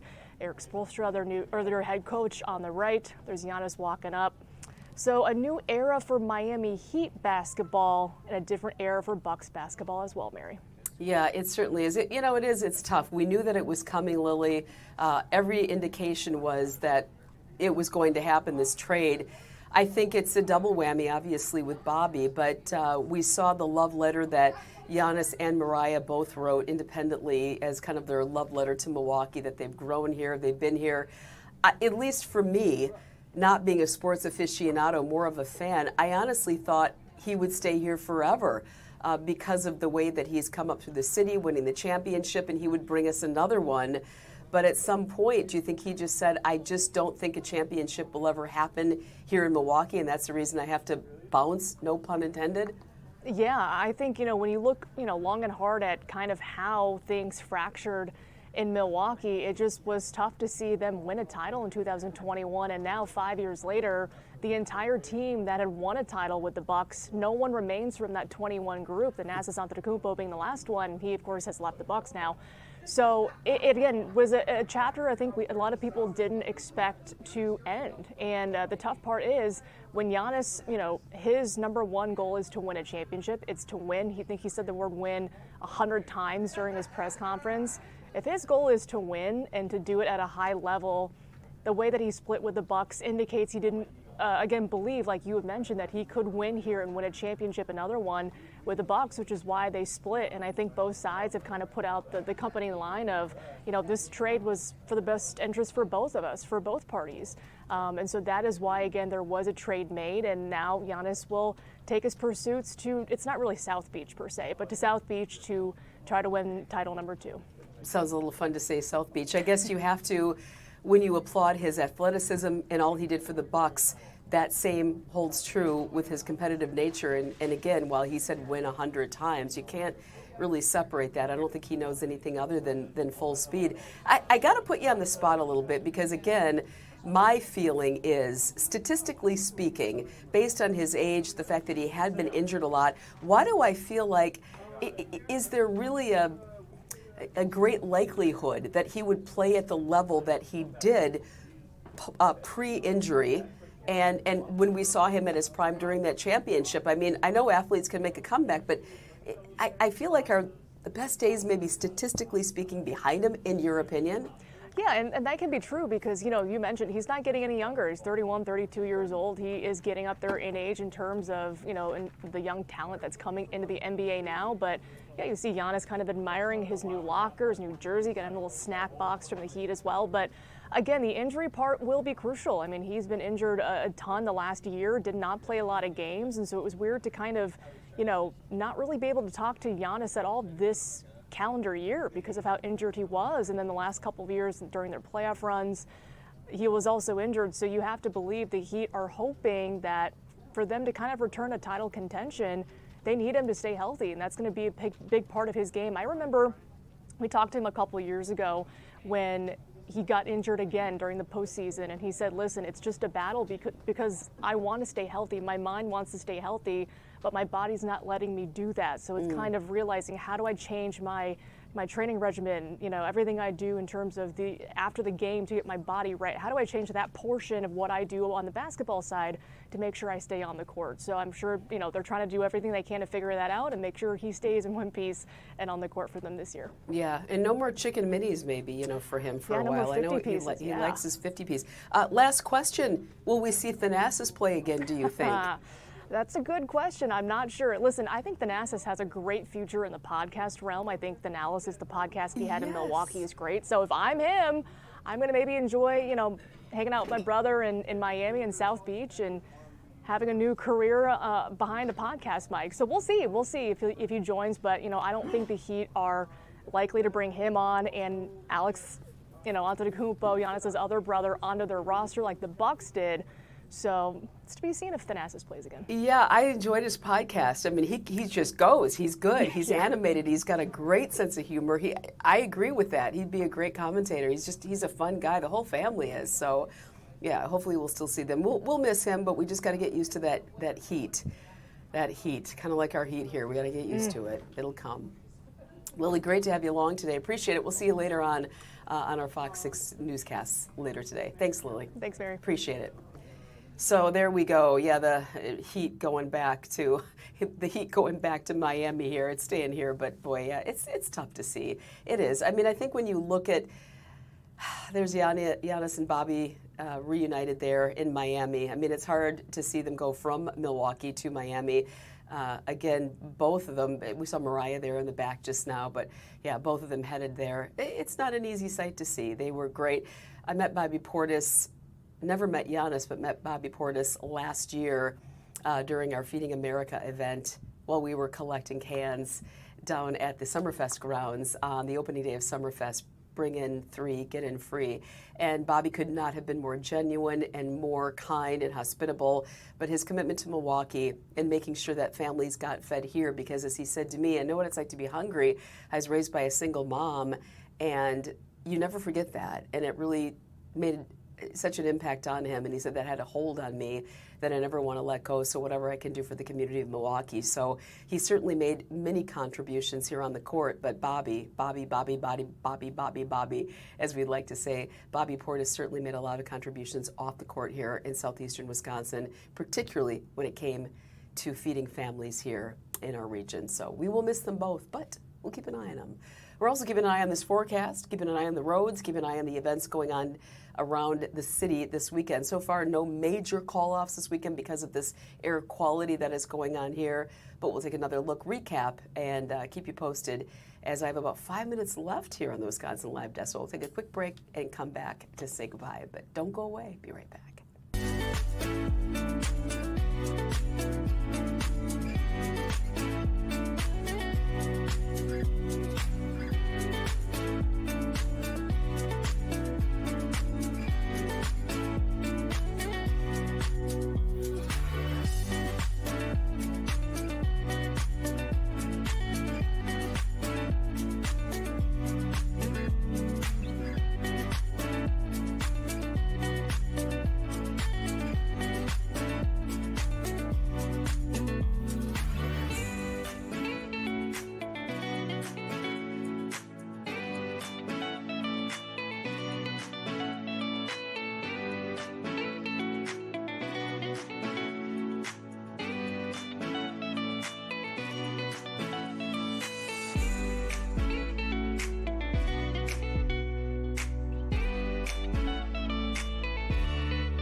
This is the Wisconsin Live Desk. Welcome back to the Wisconsin Live Desk, everybody. You know I love being with you on Thursdays. One of my favorite parts of the week. I hope it is for you too. Let's give you a look at another favorite part of the week. Are you ready for this? Because I do have some good news. If I can find my button, there we go. Hopefully I'm pushing all the right buttons for a good forecast. I wanted to give you a look at the 6-day planner there. I know I'm headed to the Brewer game on Saturday. You may be too. It's a 3:10 start, I do believe, and hopefully those storms will hold off and this wildfire smoke will dissipate.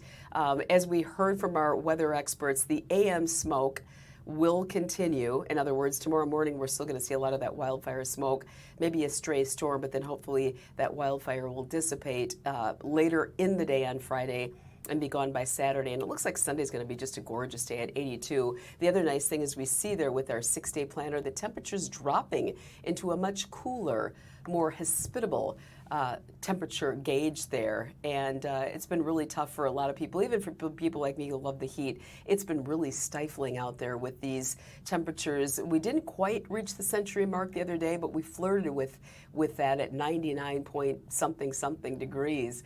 Those days are gone for right now. Who knows if they'll be back later in the summer, but it looks like a very pleasant 6-day there as we look around the region. So at this point, the weather, of course, the big story. Again, Waukesha County Fair going on. Not a lot of activities have been called off or postponed because of the weather today with this air quality going on, this air quality alert. So we want to make sure that, you know, you keep the fairs going. And again, if you do head out to the Waukesha County Fair, as you see there, through noon tomorrow, the fair has 2 air-conditioned buildings on the ground to provide fairgoers relief from the heat. So maybe step in there and, you know, take a breather if you are headed out there. And also, of course, use your handy-dandy mask if you are headed out and about. We do have, again, some of the cameras going up. I'm going to leave you with those in just about a minute when I leave you for the day. But we're just going to take a look around our area. Again, our area really getting hit with this air quality. We are seeing it up in Minnesota. We're seeing it here in Wisconsin. And as we heard, some of our neighbors, even to the south, not seeing it nearly as bad as we are. So just make sure that you limit your time outdoors, use your masks, even your bedazzled ones, as I was joking about a little earlier. And the lip gloss doesn't go well with those girls. Matte lipstick. And also check on, of course, the elderly, and keep in mind the pets as well. They're breathing in the air. So nobody is safe from this stuff, and nobody's immune from some of the negative effects that this air quality can bring in.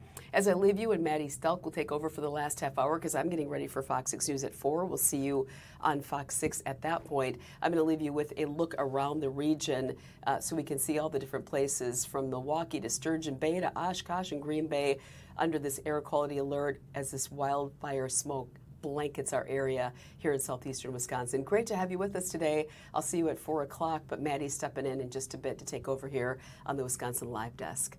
Nice to have you along. We'll see you later.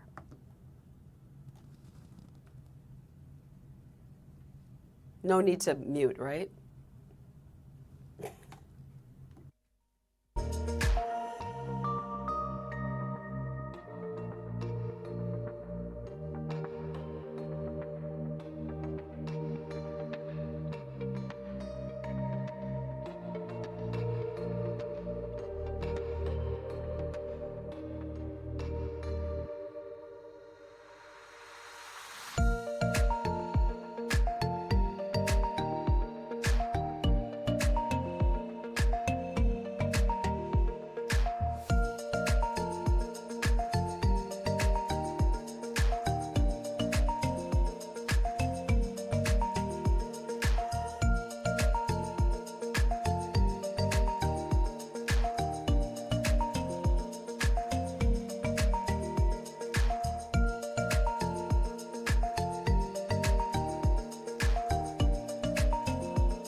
Hey everybody, Maddie Stelk here. Welcome back to the Wisconsin Live Desk, taking you through the last half hour or so here. And you've been looking at these rotating tower cams just showing the wildfire smoke moving through Wisconsin, causing poor air quality, even hazardous in some areas, as we were seeing. I mean, I know when I walked out to go to work this morning, we were in that hazardous zone. I want to bring in meteorologist Stephanie Barrichello. Steph, are we still in that hazardous zone? Is there an end in sight? Catch us up. Yeah, both. Okay, so we are still in the hazardous zone, unfortunately, right now. But at our peak, we had an AQI, or air quality index, of 644 over the last couple of hours. At last check, that's now down to 460. Keep in mind, that is still very high, but it's just a little bit of an improvement.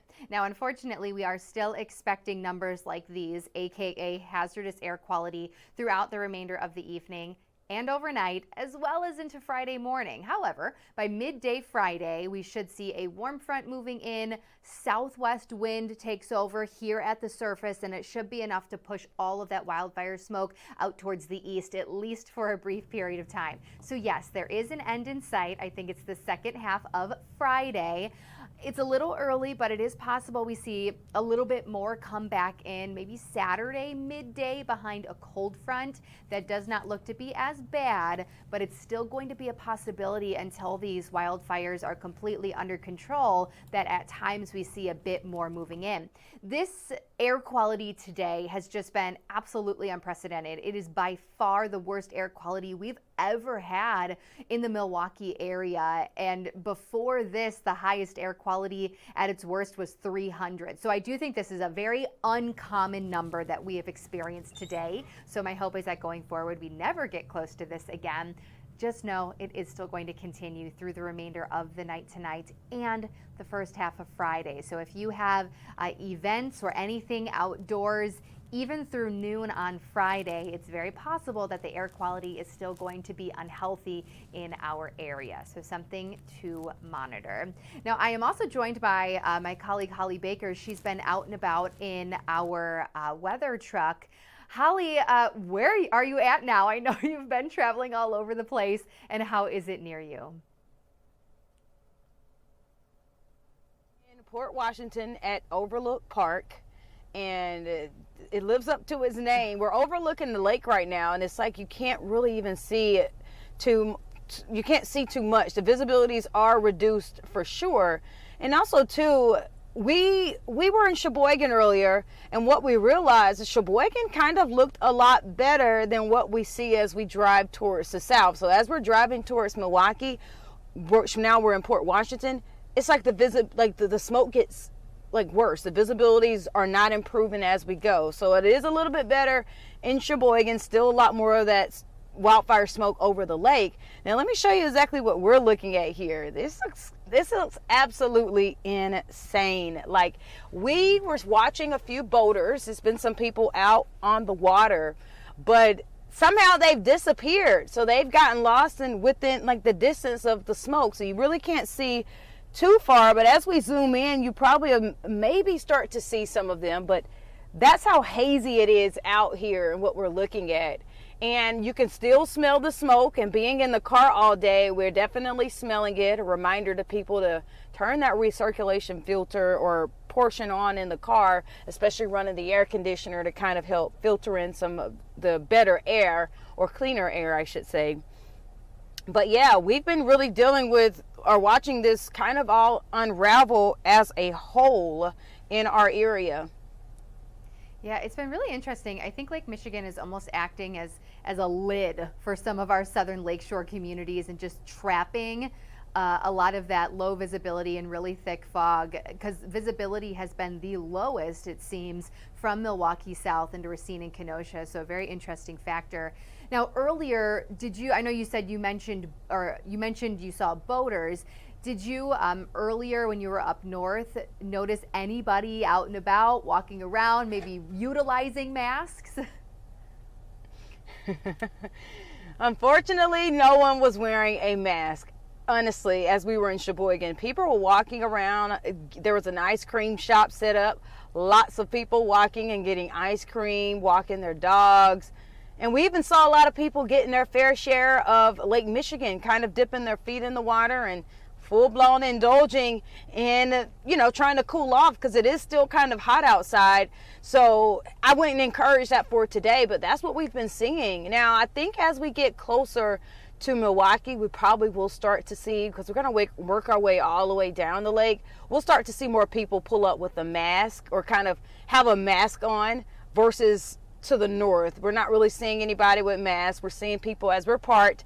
We're seeing people with their windows down, and that's maybe not the smartest thing to do if you're going to sit out here just for a view. And I mean, the view is not the prettiest, but it definitely will raise a lot of question. You know, you'll want to know, like, okay, you're trying to figure out this, and why is it so thick in Lake Michigan, but where I am, I can kind of see, like, all those different things will raise questions in your head. But we're not really seeing people protecting themselves with masks, but these are what the masks look like. Like a basic mask is kind of the same ones that they were using during COVID.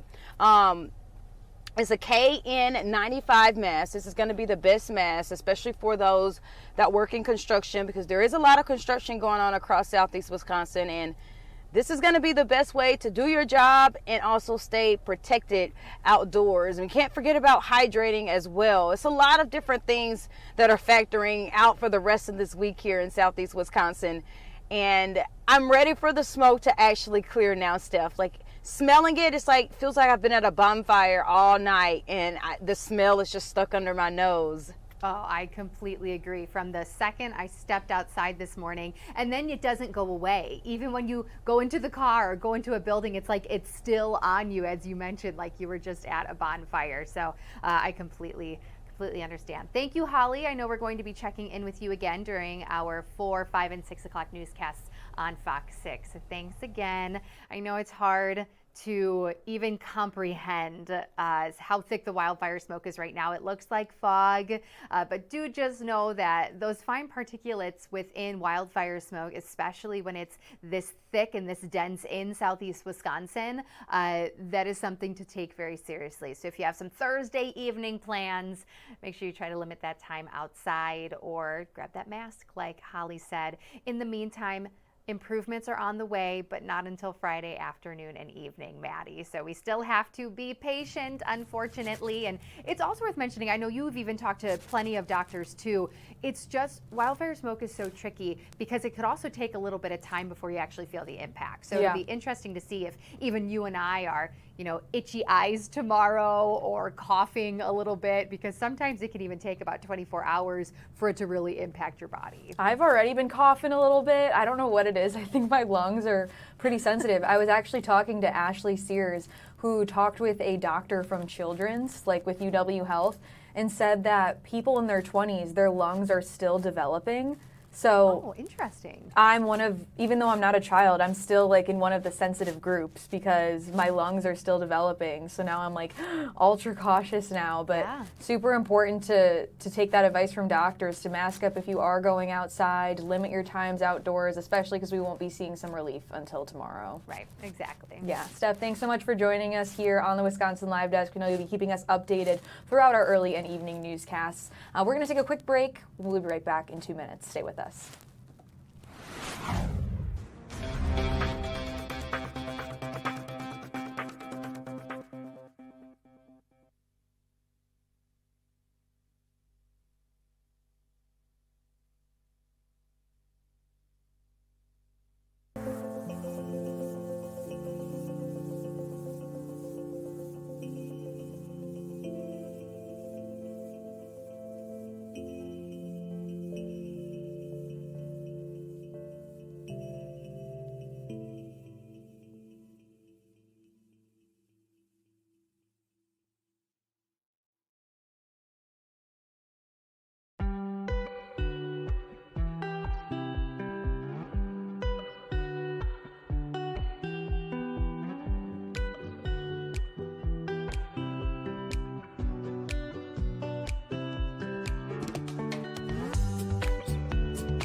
This is the Wisconsin Live Desk.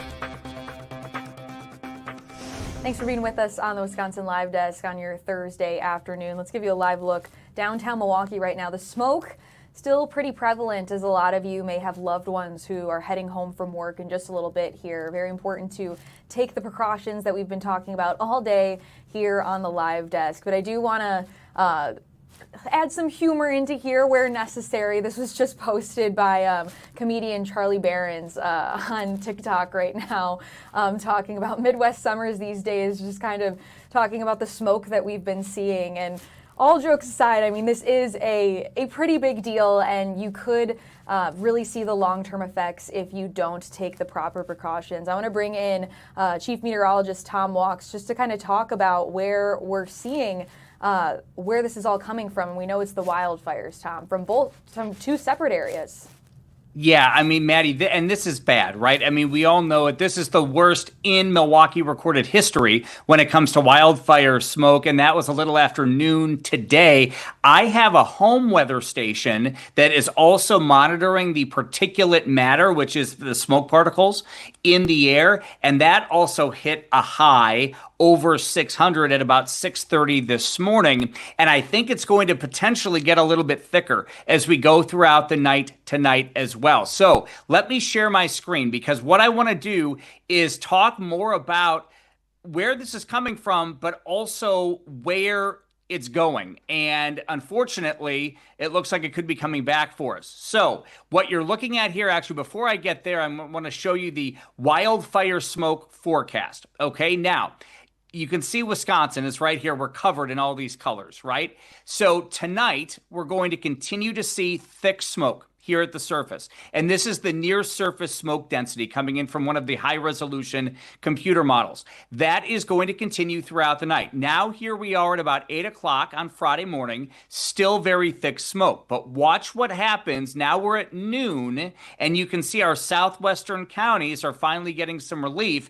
It may linger in Milwaukee to Port Washington to Sheboygan into the afternoon before finally moving out. Again, that's the thick surface smoke. Now, we'll get a break Friday afternoon, maybe a few thunderstorms into the afternoon and evening, but now look up to the northwest. The jet stream is going to pick up again out of the northwest on Saturday, and that's going to bring more surface smoke in on Saturday. Hopefully not as thick. The current model data as of now is keeping the thicker smoke up in the northwoods, but we need to watch that closely. And I'll show you here, this is the jet stream. So now we're zoomed out to the national level, and here's Wisconsin, where my cursor is. So you see the jet stream is up to the north. We've been on the edge of this wildfire smoke, okay? And what's going to happen tomorrow is the jet stream kind of moves to our northeast. So that's why we get a break later in the day and into tomorrow night.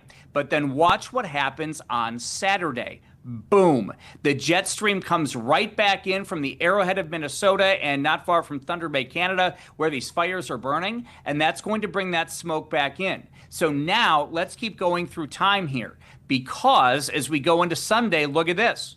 Northwesterly flow, strong jet stream winds, straight from the fire area. So I think we're going to continue to see the wildfire smoke into Sunday, and look at this. It gets even really strong by next Tuesday. So there's a chance here that we could have waves of wildfire smoke continuing in our area starting again on Saturday. So I think the big story here, Maddie, is we get a brief break on Friday afternoon, at least for some, maybe not in Milwaukee until later at night, and then it starts to build back in again on Saturday. And based upon these fires, you know, what's going on with that and that sort of a thing, it looks like the airflow will be coming back in from that area into our area starting on Saturday. Stay tuned for updates, of course, on that. So I don't think we've heard the end of the wildfire smoke, but it is bad today. These dang jet streams, we've been talking about it all week and the different effects. So basically, message here is don't get too comfortable. Could be headed back our way. Oh my gosh. Absolutely. So we hit a record high today with the air quality index. Is the reason because the wildfires are so much stronger than we've seen in years past, or what's the cause for us to hit this record today? Yeah, so I think it's the proximity to be honest with Okay. you. A lot of the fires in the past years have been much farther northwest in Canada. This one is much closer. So Arrowhead of Minnesota and west of Thunder Bay, Canada. And I think it's that proximity combined with those jet stream winds that's making it worse. And, you know, again, it is toxic type smoke. I mean, if you breathe this in and you have asthma, COPD, or other respiratory illnesses, it can certainly cause a lot of issues. So that's why I think it was so bad today. And I'm going to be honest, I think it's going to get bad again tonight, even though it's bad now, but get worse. Because during the day, when we heat up, we have a vertical mixing. In the vertical. So the sun heats the ground in turn heats the air. It causes this vertical motion because warm air rises, right? Well, when the sun sets at night and we get a little bit cooler, that vertical mixing stops. And so that can actually cause the smoke to settle a bit more and thicken up. And so that's my concern for tonight into the morning hours tomorrow as well. I feel like I'm just the bearer of bad news here. I wish I had really good news, but that's the science sort of behind what's going on here today too. That's so interesting. Is the only way to stop this kind of cycle is for the wildfires to be fully put out? Yes. I mean, yes, from as a whole. For us to see the smoke, that is dependent on those jet stream winds that we talked about. But yes, and you know, and here's the issue. In Canada, they have a lot of forests, right? And they, you know, a lot of areas are inaccessible to a lot of firefighting crews, or these fires get so big and out of control that they just kind of have to burn themselves out. And without adequate rainfall, which it does not look like they're going to get a ton of, up there, yeah, the fires are going to keep burning. And then the other issue, Maddie, is we could get lightning strikes within, you know, those showers and thunderstorms, and in the dry environments, that can spark more fires as well. Wow, I don't know if it's because I'm also a weather nerd, why I'm so fascinated by this, but I'd like to say you're the bearer of education. Not so much thank you, bad Maddie. I news. appreciate that. Thank you. Tom, thanks so much for joining us here from the Weather Annex. We appreciate you coming on. We're going to, I was about to say we're going to take a quick break, but we barely have any time left together. So much to recap today, especially with the wildfire smoke that we've been seeing in the area. I'm going to leave you with this shot one more time. Oh, looks like we got a friend. Did anyone else see that wasp? That looked scary. Glad I'm inside. And hey, that's a reminder to stay indoors, mostly for the smoke, but also that wasp was really scary. Thanks so much for being